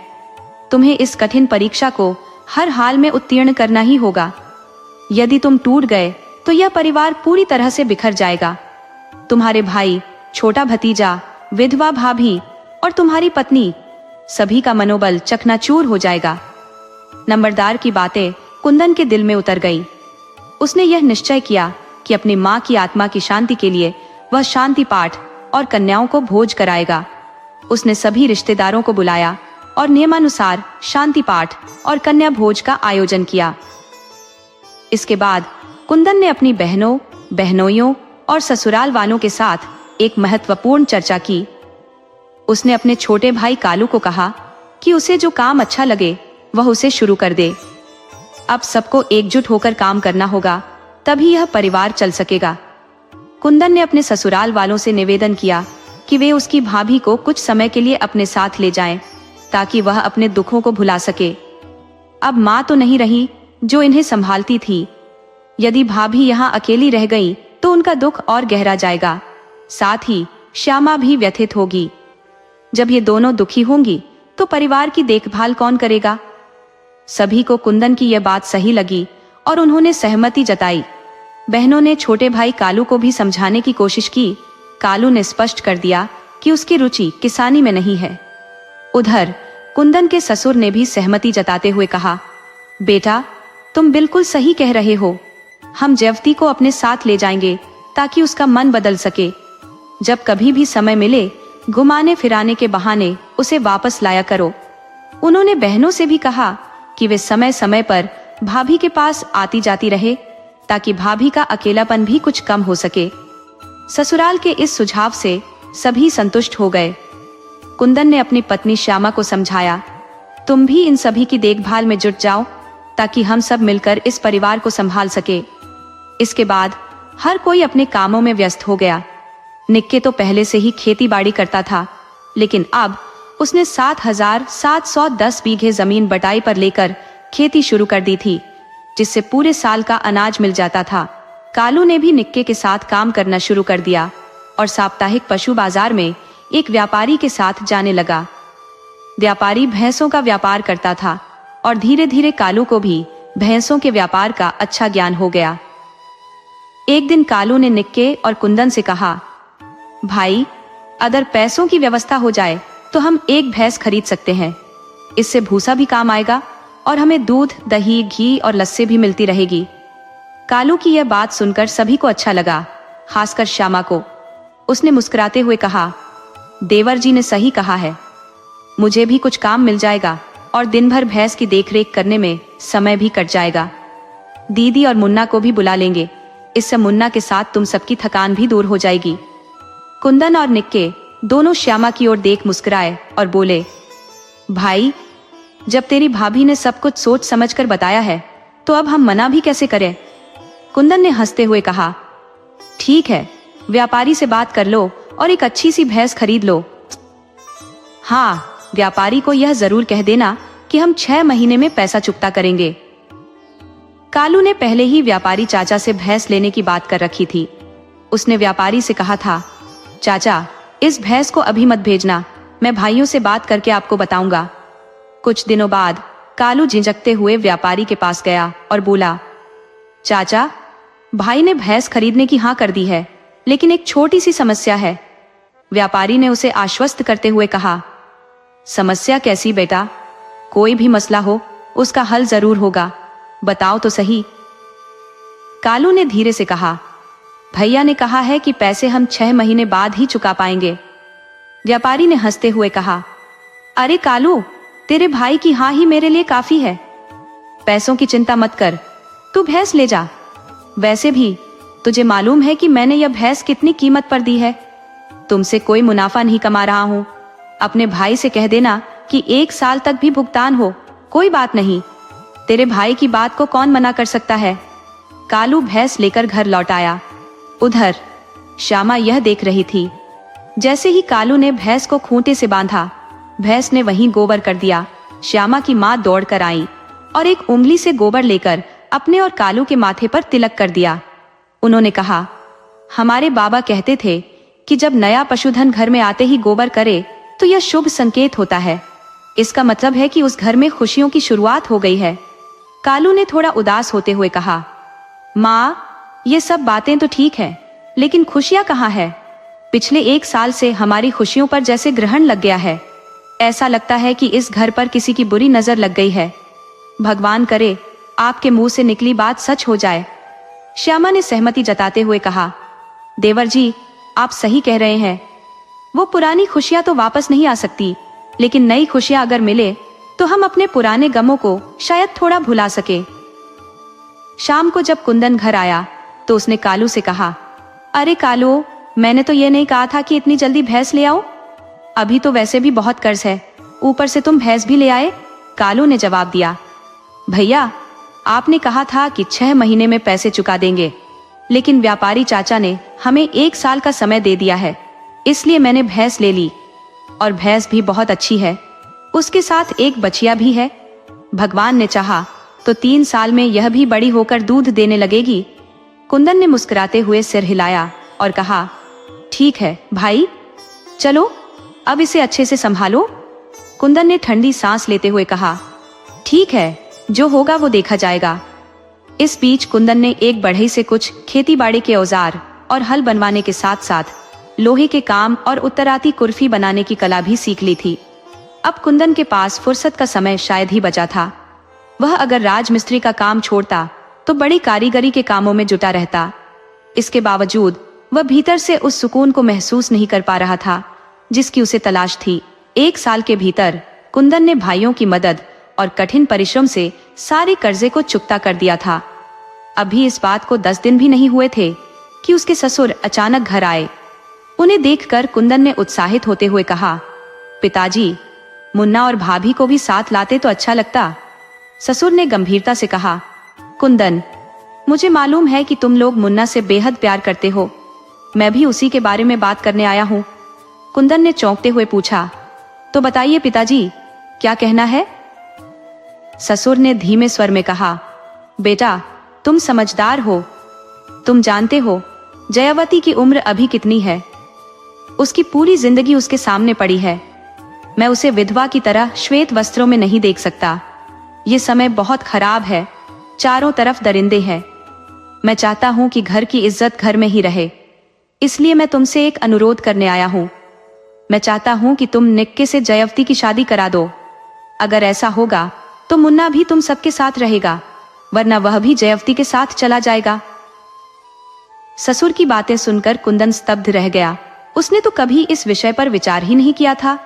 खुद को संभालते हुए कुंदन ने धीरे से कहा, पिताजी, मुझे 15 दिन का समय दीजिए, मैं सबके साथ बात करके ही कोई निर्णय ले पाऊंगा। ससुर ने सहमति में सिर हिलाते हुए कहा, ठीक है बेटा, मैं चलता हूँ। ससुर के जाने के बाद कुंदन ने अपनी पत्नी श्यामा और जयवती की छोटी बहन से सारी बातें साझा की। उसने कहा, तुम्हारे बापू भाभी को निक्के के साथ शादी करने के लिए कह रहे हैं। अब तुम ही बताओ, क्या यह संभव है? श्यामा ने गहरी सोच में पड़ते हुए कहा, हमारे यहाँ तो ऐसा होता है। अगर दोनों परिवार और दोनों पक्ष राजी हो तो इसमें कोई बुराई नहीं है। तुम निक्के से बात कर लो, उसे साफ साफ बता दो। अगर उसे किसी कुंवारी कन्या से ही शादी करनी हो तो यह भी बता दो। जयवती को अपनाने के निर्णय पर विचार करते हुए श्यामा बोली, अगर तुम सचमुच जयवती को स्वीकार करना चाहते हो तो मुझे पहले से सूचित करना। मैं एक दिन पीहर जाकर बहन से बात कर लूंगी। यदि वह भी सहमत होती है तो मैं पिताजी से बात करूंगी, और यदि नहीं तो मैं बस मुन्ना से मिलने का बहाना बनाकर वहां जाऊंगी। श्यामा की बात सुनकर कुंदन को स्थिति पूरी तरह से स्पष्ट हो गई। उसने निक्के को बुलाकर कहा, सुनो भाई, कल मुन्ना के नाना आए थे। उन्होंने कहा कि अगर तुम जयवती को अपनी पत्नी के रूप में अपनाओगे तो मुन्ना भी हमारे साथ रहेगा, लेकिन अगर ऐसा नहीं होता तो वह जयवती को किसी और के साथ बिठा देंगे और मुन्ना भी वहीं चला जाएगा। अब तुम्हें फैसला करना है कि तुम जयवती के साथ रहोगे या अपनी नई शादी करोगे। निक्के, जो इस अनोखी स्थिति का सामना करने के लिए तैयार नहीं था, कुछ क्षण के लिए मौन में डूब गया। फिर उसने गहरी सोच के बाद कहा, भाई, मुन्ना के लिए हम सब कुछ कर सकते हैं। अगर मुन्ना किसी और के साथ चला जाएगा तो ये हमें स्वीकार नहीं होगा। क्यों ना हम उसे अपने पास ही रखें? निक्के की बात सुनकर कुंदन ने संतोष की सांस ली और कहा, मुझे पता था कि हम मुन्ना को इतना चाहते हैं कि उसे किसी और के साथ नहीं देख सकते। ठीक है, मैं मुन्ना की मौसी को भेजता हूँ, वह भाभी से बात कर लेंगी। अगर वह तैयार होती है तो हम शुभ दिन देखकर जयवती को चुनरी ओढ़ाकर तुम्हारे लिए लाएंगे। इसके बाद कुंदन ने श्यामा को सूचित किया, निक्की तैयार है। तुम पीहर जाकर बात करने से पहले एक बार जयवती से साफ साफ बात कर लो, ताकि यह सुनिश्चित हो सके कि वह इसके लिए तैयार है या नहीं। श्यामा को सब समझ आ गया और वह पीहर जाने की तैयारी करने लगी। शाम ढलते ही श्यामा मुन्ना के पास पहुंच गई। उसे देखकर सब हैरान रह गए कि वह बिना किसी पूर्व सूचना के क्यों आई है। श्यामा की मां ने चिंतित होकर पूछा, बेटी सब ठीक तो है ना? तू अकेली ही आई है, दामाद बाबू नहीं आए? श्यामा ने मुस्कुराते हुए कहा, माँ सब कुछ ठीक है। मुझे मुन्ने की बहुत याद आ रही थी, इसलिए उससे मिलने चली आई। उसी समय श्यामा के पिता भी आ गए और अपनी बेटी को देखकर बहुत प्रसन्न हुए। फिर श्यामा ने मौका देखकर अपनी बड़ी बहन जयवती से कहा, दीदी पिताजी चाहते हैं कि तुम निक्के के साथ अपना जीवन बिताओ। अगर हम इसे मना कर देते हैं तो पिताजी तुम्हें किसी और जगह बिठा देंगे। अब फैसला तुम्हारे हाथ में है। जयवती ने श्यामा की बातों को रोकते हुए उसकी होठों पर अपनी उंगलियां रख दी और कहा, छोटी तुझे अब मेरा हाल जानने की क्या जरूरत? तेरे सवालों में अब समझदारी झलकती है, पर मेरा जीवन तो तभी समाप्त हो गया था जब तेरे जीजा इस संसार को छोड़कर चले गए थे। अब मेरा अस्तित्व केवल मुन्ना के साथ उसके घर में ही है, और दूसरी जगह जाने की बात, वो तो तूने सोच भी कैसे लिया? जयवती ने गहरी सांस लेते हुए कहा, तू क्या नहीं जानती कि मुन्ना को इस परिवार में कितनी अहमियत दी जाती है? उसके सभी चाचा उसे अपने प्राणों से भी अधिक मानते हैं। ऐसे में अगर मैं कहीं और चली जाऊं तो क्या तू भरोसा कर सकती है कि वे लोग मुन्ना के साथ वही सम्मान और प्यार से पेश आएंगे? और निक्की जो मेरा देवर है, मैं उसे बखूबी जानती हूँ, वह हमेशा अपने परिवार के लिए खड़ा रहेगा। फिर दूसरी जगह जाने की बात कहां से आई? क्यों ना अपने ही घर में हम सब साथ रहें? श्यामा बहन की बातों से आश्वस्त होकर अपने बापू के पास गई और उन्हें जयवती की निक्की के लिए सहमति के बारे में बताया। यह सुनकर बापू के चेहरे पर चिंता की जगह एक संतोष भरी मुस्कान आ गई। अगले दिन श्यामा ने घर लौटकर कुंदन को सारी बातें बता दी और कुंदन ने कालू को भी यह खबर दी कि उनकी भाभी और मुन्ना जल्द ही उनके साथ रहने आ रहे हैं। निक्की की शादी का खर्च भी कम हो गया। कालू ने कहा, भाई आपके ससुर जी मान गए हैं। कुंदन ने जवाब दिया, हाँ, तभी तो अब शुभ मुहूर्त देखकर जयवती को चुनरी ओढ़ाकर ले आएंगे। कुंदन ने जयवती के लिए एक नई जोड़ी कपड़े खरीदे, जिन्हें सभी ने सामान्य रूप से पसंद किया। 10 दिन बाद का दिन शुभ माना गया। कुंदन अपने दोनों भाइयों और बहनों के साथ जयवती को चुनरी ओढ़ाकर निक्की के लिए लेकर आया।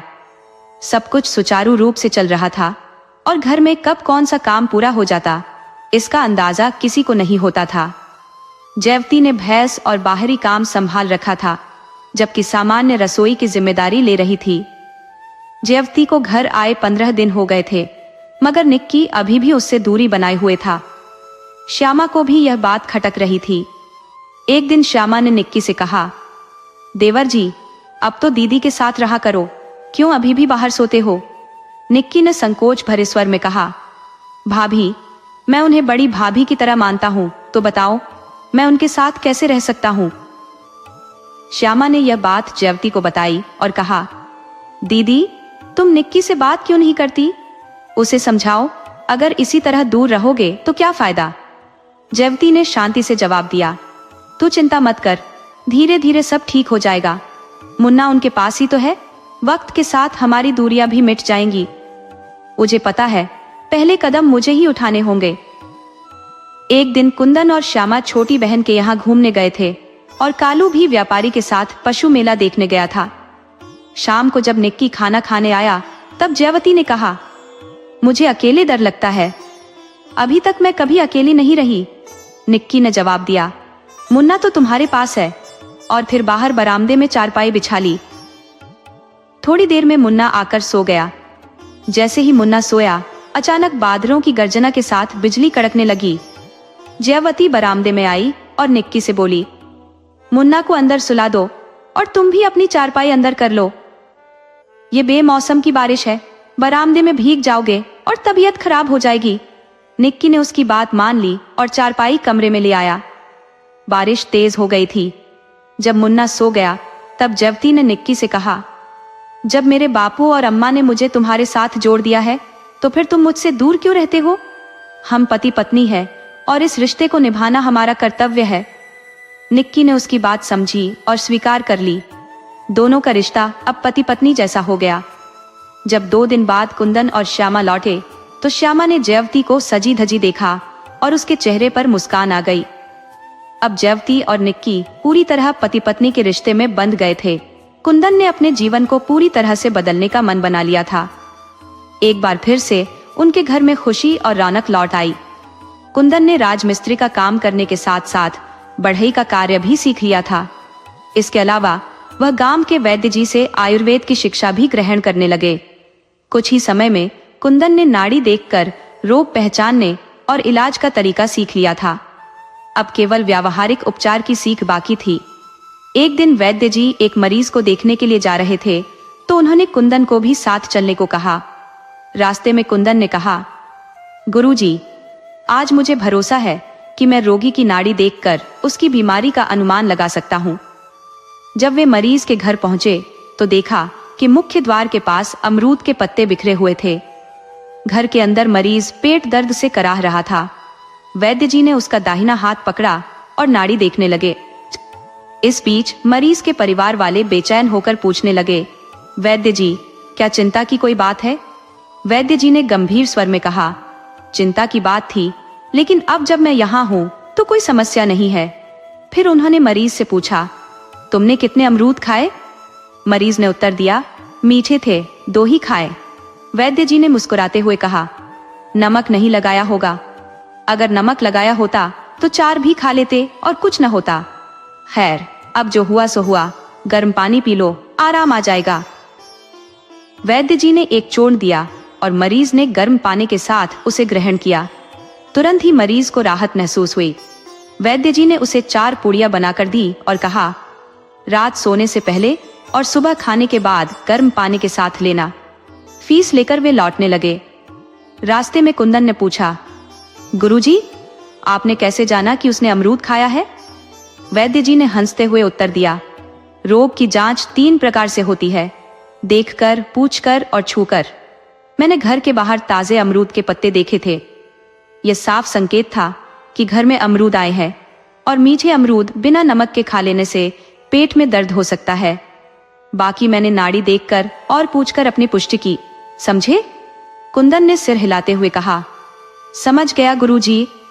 वैद्य जी ने कहा, रोग की पहचान में सूक्ष्म अवलोकन की आवश्यकता होती है। ये गुण धीरे धीरे विकसित होता है। कुंदन ने रात भर इस पर विचार किया और अगली सुबह वह फिर से वैद्य जी के पास पहुंच गया। वैद्य जी ने उसे विस्तार से समझाया और इसके बाद कुंदन का इस क्षेत्र में नाम फैल गया। आसपास के गांवों में उसकी खूब चर्चा होने लगी। कुंदन ने अपने गुरु से एक महत्वपूर्ण शिक्षा ली थी। गरीबों से कभी पैसा नहीं लेना चाहिए। सक्षम व्यक्तियों से अवश्य लेना चाहिए ताकि गरीबों की सहायता की जा सके। उसने यह भी सीखा कि सूदखोरों से मेहनताना और समय की भरपाई के लिए अधिक पैसे लेने चाहिए। कुंदन ने यह संघर्ष जारी रखा और अपने दोनों भाइयों निक्के और कालू को भी संगठित रखा। दोनों भाई किसी भी छोटे से छोटे काम को भी कुंदन से पूछे बिना नहीं करते थे। समय बीतने के साथ जीवन के कटुघाव भी अपने आप भर जाते हैं और यही कुंदन और उसके परिवार के साथ भी हुआ। धीरे धीरे उनके परिवार में सब कुछ सामान्य से भी बेहतर हो गया। अब उनके घर में फिर से खुशियों की बहार लौट आई थी।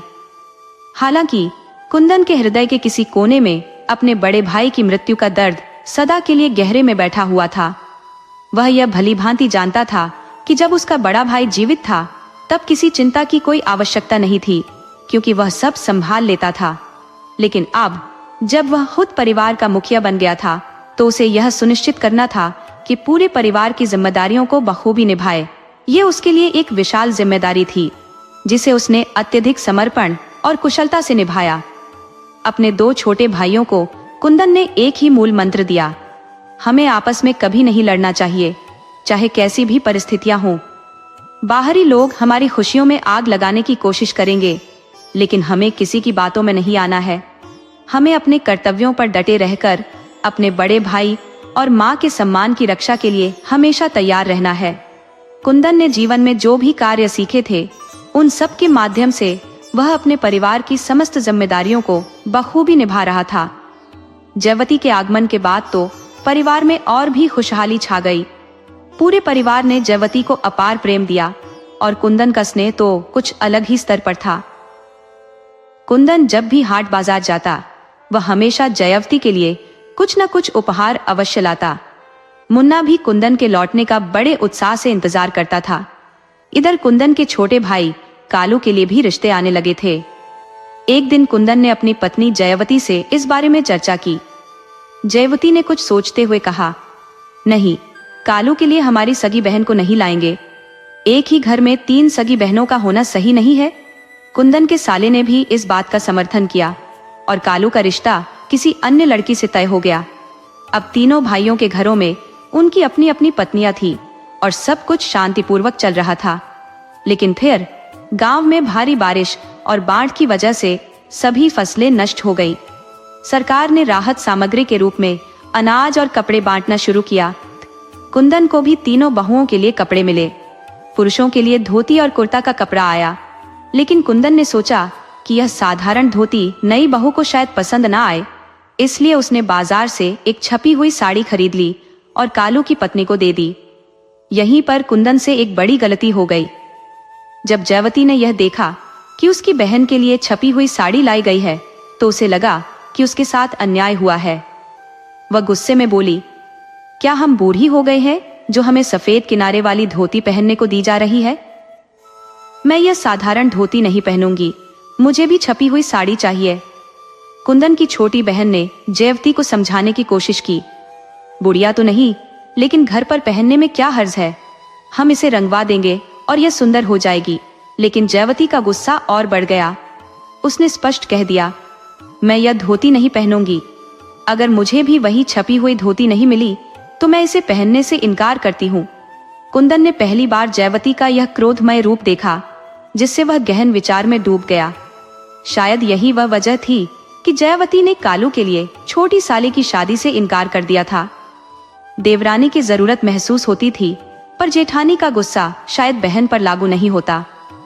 कुंदन ने उस वक्त कुछ नहीं कहा, बस सीधा जाकर जयवती से बोला, भाभी, तुम्हारे लिए भी छपी हुई धोती ले आता हूँ। कुंदन ने पहले भीड़भाड़ में संघर्ष किया था, लंबी कतारों में धक्के खाए थे, पर उसने बिना समय गंवाए फिर से बाजार का रुख किया। उसी डिजाइन की अलग रंग की साड़ी खरीद कर लाया। गुस्से में दोनों छपी हुई साड़ियां जयवती को थमाते हुए बोला, लो भाभी, इनमें से जो चाहे चुन लो। मगर जयवती ने वही साड़ी चुनी जो पहले से कालू की पत्नी के लिए लाई गई थी। कुंदन ने अपने भीतर का दर्द दबा लिया और शाम को दोनों छोटे भाइयों को बुलाया। उनसे कहा, भाइयों, अब हम सभी एक बराबर हो चुके हैं। तुम दोनों भी अपनी कमाई करते हो और जो कुछ भी कमाते हो वह मुझे सौंपते हो। मैं घर के सभी खर्चों का हिसाब किताब संभालता हूँ। भाई और माँ के जाने के बाद से मैं यह जिम्मेदारी निभा रहा हूँ। पर अब मैं तुम्हें एक महत्वपूर्ण बात बताना चाहता हूँ। ध्यान से सुनो भाइयों, भाई हमेशा साथ नहीं रहते। कभी न कभी किसी न किसी बहाने से विवाद होते हैं, झगड़े होते हैं और अंततः बंटवारे की नौबत आ ही जाती है। ये दुनिया की रीत है। भाई भाई को छोड़ो, बाप बेटे भी साथ नहीं रहते। इसलिए मैं सोचता हूँ कि अब हमें अलग हो जाना चाहिए, ताकि बाहर वालों की नजरों में हम पर कोई आंच ना आए। हमारे पास 3 कमरे हैं, हर एक को एक एक कमरा मिल जाएगा। सभी अपने अपने चूल्हे अलग कर लें, जो चाहे बनाएं और खाएं। मुन्ना की बात करें तो उसकी जिम्मेदारी हम तीनों की है। वह जहां चाहे जो चाहे खा सकता है, उसे रोकने टोकने की कोई आवश्यकता नहीं है। जब वह पढ़ लिख कर बड़ा हो जाएगा और उसकी शादी होगी, तब मकान की व्यवस्था हम तीनों को मिलकर करनी होगी। हमारी संपत्ति कुछ खास नहीं है, बस यह मकान ही है। बाकी जो कुछ है हमें मेहनत से हासिल करना होगा। कुंदन ने आगे कहा, भाइयों, एक और बात, आने वाले समय में जो भी वैवाहिक कार्यक्रम होंगे, उसमें मेहमान नवाजी की जिम्मेदारी सभी की समान रूप से होगी। अगर किसी को इस पर कोई आपत्ति है तो अभी बताओ। दोनों छोटे भाइयों ने जवाब दिया, भाई, अब बंटवारा जरूरी है। कुंदन ने एक गहरी सांस ली और बोला, तुम दोनों मुझे सम्मान देते हो और मैं तुम्हें उतना ही प्यार करता हूँ जितना कि मुन्ना को, लेकिन फिर भी किसी दिन कामकाज या किसी और बात को लेकर हमारी घरवालियों में झगड़ा हुआ तो हमें नुकसान भुगतना पड़ेगा। जब पड़ोसियों का घर जलता है तो उसकी तपिश हमें भी महसूस होती है। अगर झगड़ा हुआ तो इसके दूरगामी परिणाम होंगे और यह सिर्फ घर के कामकाज या खाने तक सीमित नहीं रहेगा। जब तक हम अलग नहीं होंगे यह आग बुझ नहीं सकती। इसलिए मेरे भाइयों, हमें किसी को कोई मौका दिए बिना चुपचाप अलग हो जाना चाहिए, ताकि जब लोग जाने तब हमारी मिसाल दी जाए। उन तीनों भाइयों से कुछ सीखो जो बिना किसी को भनक लगे चुपचाप अलग हो गए। अब हमारे साथ यही बात है, कोई भी अलग हो जाए तो औरतों के झगड़े या बच्चों के बहाने का असर हम पर नहीं पड़ना चाहिए। हमें उन्हें साफ साफ कहना होगा कि अपने झगड़े प्यार मोहब्बत में रहे, जैसे भी रहना चाहे, लेकिन हमारी आपसी समझ में दरार डालने की कोशिश न करें। अगर उन्होंने ऐसा किया तो परिणाम गंभीर होंगे। अपनी लड़ाई झगड़े अपनी ही हद में रखना, बच्चों के झगड़ों से दूर रहना, क्योंकि बच्चे लड़कर फिर से खेलते हैं, ये बात समझ में आनी चाहिए। इतना कहने के बाद कुंदन ने अपने भाइयों से कहा, कल हम तीनों औरतों के साथ बंटवारा कर लेंगे। अगले दिन तीनों भाई घर पर ही रहे। खाना खाकर इकट्ठा हुए। सबसे पहले जयवती से बात शुरू की। कुंदन ने कहा, आज हम तीनों भाई अलग हो रहे हैं, तुम घर की सबसे बड़ी हो, बताओ कौन सा कमरा लोगी। निक्के और कालू ये सोच रहे थे कि शायद जयवती छोटे के लिए कहेगी, लेकिन उनकी सोच गलत साबित हुई। जयवती ने तुरंत बीच वाला कमरा मांग लिया। फिर छोटी से पूछा गया, अब तुम बताओ कौन सा कमरा चाहोगी। उसने आशा के अनुरूप जवाब दिया, जो आप देंगे वही मंजूर है। कुंदन ने कहा, नहीं, तुम खुद बताओ कि तीनों कमरों में से तुम्हें कौन सा चाहिए।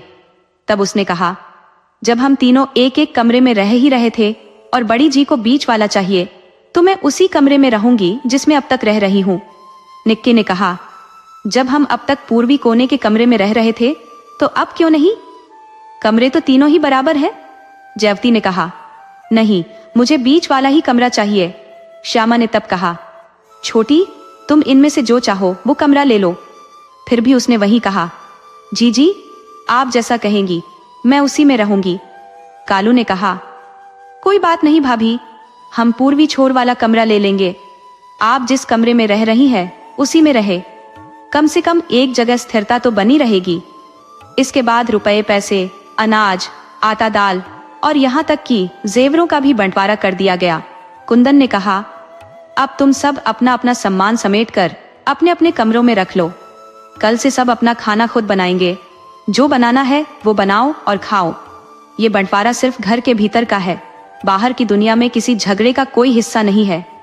जानवरों को 3 बार चारा, पानी देना और गोबर साफ करना एक दिन के हिसाब से बारी बारी से सभी करेंगी। जिस दिन जिसकी बारी होगी वह उस दिन का दूध, दही और लस्सी भी देखेगी। हम जो कमाएंगे वो अपने हिस्से से अपनी अपनी पत्नी के पास रखेंगे। भैंस के चुन्नी छोकर का प्रबंध हम तीनों मिलकर करेंगे, इसमें कोई कसर नहीं छोड़नी चाहिए। अगर किसी को कुछ गलत लगे तो अभी बोल दे। तब जयवती ने पूछा, मेरे एक सीन वाले का क्या होगा। सभी ने कहा, उसका ध्यान रखना, अगर कुछ गलत हो तो हमें जरूर बताना। कुंदन ने सभी को अलग अलग कर तो दिया, लेकिन वह खुद कभी अलग नहीं हो पाया। उसका काम ही ऐसा था कि उसे पैसों की कमी नहीं होती थी। वह हमेशा काम में जुटा रहता।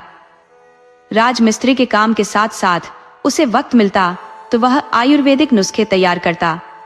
छोटी बड़ी बीमारियों के लिए उसके पास कई तरह की औषधियां होती। कभी कभी वह पेट दर्द की गोलियां बनाता, जो किसी भी प्रकार के पेट दर्द से तुरंत राहत देती थी। गांवों में यह समस्या आम थी और कुंदन के नुस्खे काफी मशहूर हो गए थे। वह हमेशा अपने गुरु की हिदायतों का पालन करता और किसी गरीब या जरूरतमंद से पैसे नहीं लेता। वह अमीरों से इस घाटे की भरपाई कर लेता था। इस प्रकार उसकी सामाजिक प्रतिष्ठा भी बनी रहती और लोग उसे खूब दुआएं देते। लेकिन इन दुआओं का कोई प्रत्यक्ष असर उसकी गृहस्थी पर नहीं दिखाई देता था। तीनों भाइयों के चूल्हे अलग अलग जलने लगे और यह बात धीरे धीरे पूरे गांव में फैल गई। जो लोग कुंदन के करीबी थे वे उससे मिलने आते और बंटवारे का कारण पूछते। लेकिन जब कुंदन ने उन्हें अपना निर्णय बताया तो सभी उसे सराहते।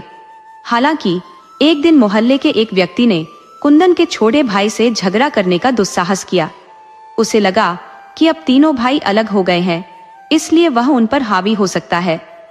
उसने कालू से बदतमीजी की, जिसे सुनते ही निक्के भड़क उठा और बोला, अपनी जुबान पर लगाम लगा ले, वरना तेरी हड्डी पसली एक कर दूंगा।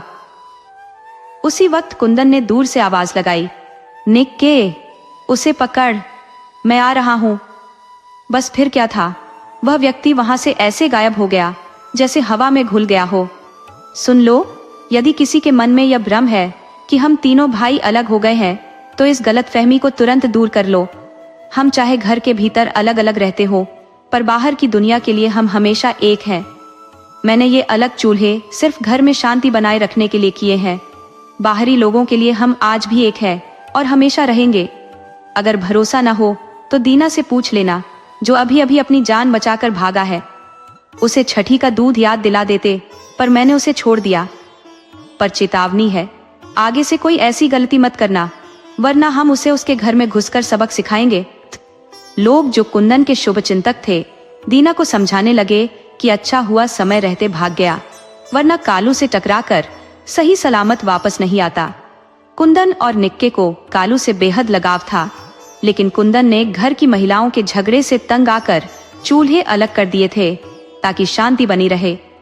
महिलाओं का झगड़ा घर का चयन भंग कर रहा था, इसलिए कुंदन ने यह फैसला लिया कि सभी अपना खाना अलग अलग बनाएंगी। इसके बाद भी कुंदन की गृहस्थी सुखी नहीं हो पाई। कई वर्षों के बाद कुंदन के घर एक बेटा पैदा हुआ, लेकिन वह 5 दिन बाद ही दुनिया से चला गया। जयवती ने बताया कि उसे जरौली हो गई थी। कुंदन ने गुस्से में कहा, जब उसकी तबीयत खराब थी तो मुझे क्यों नहीं बताया? अगली बार उसने पत्नी को साफ हिदायत दी कि किसी भी बात को मुझसे छिपाना मत। मैं कालू की पत्नी को कह दूंगा, तुम उसे सब बता देना और मुन्ना को भी सूचित करना। लेकिन कुंदन का दुर्भाग्य पीछा नहीं छोड़ रहा था। उसका दूसरा बेटा भी बीमारी के कारण चल बसा और उसकी मौत रहस्यमयी बनी रही। अब कुंदन ने तय कर लिया कि अगली बार वह किसी और को नहीं बुलाएगा। वह सुमित्रा को घर ले आएगा ताकि वह उसकी पत्नी के साथ रहे। लेकिन किस्मत की मार से पहले ही कुंदन की छोटी बहन एक बीमारी की चपेट में आकर इस दुनिया को अलविदा कह गई। इस हादसे ने कुंदन और उसके भाइयों को भीतर तक हिलाकर रख दिया। हालांकि ईश्वर की मर्जी के आगे सभी को सिर झुकाना पड़ता है। समय बीतने के साथ जयावती 2 और बेटों की मां बन चुकी थी। मुन्ना अब ज्यादातर श्यामा के साथ रहता, जिससे उसका अकेलापन दूर हो जाता। निक्के की किसानी से कमाई अब बहुत कम हो गई थी और घर चलाना मुश्किल हो रहा था। कुंदन इन सब परेशानियों से वाकिफ था, इसलिए वह समय समय पर निक्के की आर्थिक मदद कर दिया करता था। कभी कभी कालू को भी उस मदद की जरूरत पड़ जाती थी। निक्के और कालू हर कदम पर कुंदन की राय लेने से कभी नहीं चूकते थे। छोटी से छोटी और बड़ी से बड़ी हर बात कुंदन के साथ साझा होती थी। परंतु जब कुंदन को यह मालूम हुआ कि उसके ही दोनों बच्चों की हत्या की साजिश जयवती ने रची थी, तो वह टूट गया। उसे समझ आ गया था कि अगर शमा के बच्चे होंगे तो वह उसके अपने बच्चों की देखभाल नहीं करेगी। यही सोच हमेशा कुंदन के मन में रहती थी और उसने कई बार अपनी पत्नी शमा से यह बात कही भी थी। कहावत है ना, जिसे खुद परमात्मा का सहारा हो, उसे दुनिया का कोई बैरी कुछ नहीं बिगाड़ सकता। कुंदन की यही बातें श्यामा को सुकून देती थी और उसने भी खुद को खुश रखने की कोशिश करना शुरू कर दिया था। उसके भीतर दूसरों की मदद करने की भावना भी जाग उठी थी। वह परिवार के अलावा अन्य लोगों की भी मदद करने लगी। जो भी जरूरतमंद आता, उसे वह मामूली ब्याज पर धन दे देती थी। शायद इसी नेक काम के फलस्वरूप किसी की दुआ कुंदन के परिवार को लग गई। इस बार शमा ने एक कन्या को जन्म दिया, जो आज भी हंसते खेलते जीवन जी रही है। उस कन्या के जन्म के बाद से कुंदन के घर में मानो खुशियों का झरना बहने लगा। गांव का बड़ा काम जो दूसरे गांव का व्यक्ति करता था, उसने हमेशा के लिए अपने गांव लौटने का निर्णय लिया। जाते जाते उसने गांव के किसानों को यह सलाह दी कि अब से अपने सभी काम कुंदन से ही करवा लें, क्योंकि वह अच्छे से काम करेगा। धीरे धीरे लोग कुंदन से संपर्क करने लगे और उसने भी सभी काम स्वीकार कर लिए। एक और समस्या यह थी कि गांव में किसानों की हालत अब पहले जैसी नहीं रही थी। लोग अपनी जरूरतें पूरी नहीं कर पा रहे थे और मकान बनाने का काम भी सिर्फ नौकरी पेशा लोगों तक सीमित हो गया था। ऐसे में राजमिस्त्री का काम ठप्प पड़ गया था। कुंदन के पास अब किसानों का पूरा काम आ गया, लेकिन उसके बदले नकदी के बजाय उसे अनाज मिलता था। अगर किसी की फसल अच्छी होती तो वे बीज, सब्जियां, खरबूजा, तरबूज, ककड़ी और खीरे जैसी चीजें कुंदन को दे जाते थे, जो उसके भाइयों के लिए भी पर्याप्त हो जाती थी। कुंदन के पास करीब 100 किसानों का काम था और इस प्रकार उसका जीवन नए सिरे से व्यवस्थित हो गया। हर साल कुंदन के पास लगभग 100 मन अनाज हो जाता था, जो उस समय एक बड़ी संपत्ति मानी जाती थी। कुंदन और उसके भाई इस संपन्नता में आनंदमय जीवन बिता रहे थे। कुंदन की बेटी के 2 साल बाद एक बेटे का जन्म हुआ और इस अवसर पर कुंदन ने एक भव्य भोज का आयोजन किया, जिसमें आसपास के 22 गांवों के लोग आमंत्रित थे। इस आयोजन ने कुंदन के परिवार की प्रतिष्ठा और बढ़ा दी। काम के मामले में कुंदन ने कभी कोई समझौता नहीं किया। उसने किसानों को पहले से ही सूचित कर रखा था कि लोहे के सभी उपकरण जैसे कुदाल, खुरपी, दराती, हल के फल और चारा काटने की मशीन का काम केवल रविवार को किया जाएगा, जबकि अन्य दिनों में किसी भी काम को पूरा किया जा सकता था। किसानों को समय पर काम मिल रहा था और वे बहुत खुश थे। समय का चक्र ऐसा ही होता है। जो बच्चे कभी अपने ननिहाल में मामियों की फटकार सुनकर चुप रहते थे, वे अब एक बेहतर जीवन जी रहे थे। ये वही समय का फेर था जिसने कुंदन को उस मुकाम पर पहुंचाया। जब कुंदन अपनी मां के साथ गांव वापस आया था, तब जिन लोगों ने उसका विरोध किया था, वे सभी आज उसकी पत्नी के कर्जदार थे। बिना कुंदन के उनका चूल्हा नहीं जलता था। धीरे धीरे पूरे गांव और आसपास के इलाकों में लोग कुंदन को बापू कहने लगे। गांव में ऐसा कोई काम नहीं था जिसमें बापू कुंदन को बुलाया न जाता हो। कुंदन ने अपने भाइयों का साथ कभी नहीं छोड़ा, लेकिन उसके भाई अपनी पत्नियों और बच्चों के बहकावे में आ गए। समय का चक्र फिर से घूम गया और उनके बीच बातचीत बंद हो गई। हालांकि कुंदन को इससे कोई फर्क नहीं पड़ा। निक्के ने भी कभी कुंदन की बेइज्जती नहीं की। जवती ने जैसा किया वैसा ही भोगा, पर छोटा भाई कालो अपने जीवन में कभी खुश नहीं रह पाया, क्योंकि वह खुद कहता था कि उसने अपने बड़े भाई कुंदन को पिता समान माना और उसी का अपमान अपनी पत्नी और बच्चों के कहने में आकर किया। समय का फेर ही था कि कुंदन ने सभी समस्याओं का हल पा लिया। जिसने अपने कर्तव्य का पालन किया और किसी के साथ अन्याय नहीं किया, उसके साथ परमात्मा स्वयं होते हैं। कुंदन का जीवन इसका सजीव उदाहरण था। कुंदन के बच्चे भी पढ़ लिख कर जीवन में सफल हो गए और वह अपने भाइयों से भी अधिक संपन्न हो गया। जयवती का जीवन कठिनाइयों में बीता, जबकि निक्के ने कभी भी अपने बड़े भाई को जवाब नहीं दिया। तो यह था समय का फेर, जिसने कुंदन की जिंदगी को एक नए मुकाम तक पहुंचाया। यदि यह कहानी आपको पसंद आई हो तो कृपया हमारे चैनल को सब्सक्राइब करें, वीडियो को लाइक करें और दूसरों के साथ शेयर करें। राधे राधे।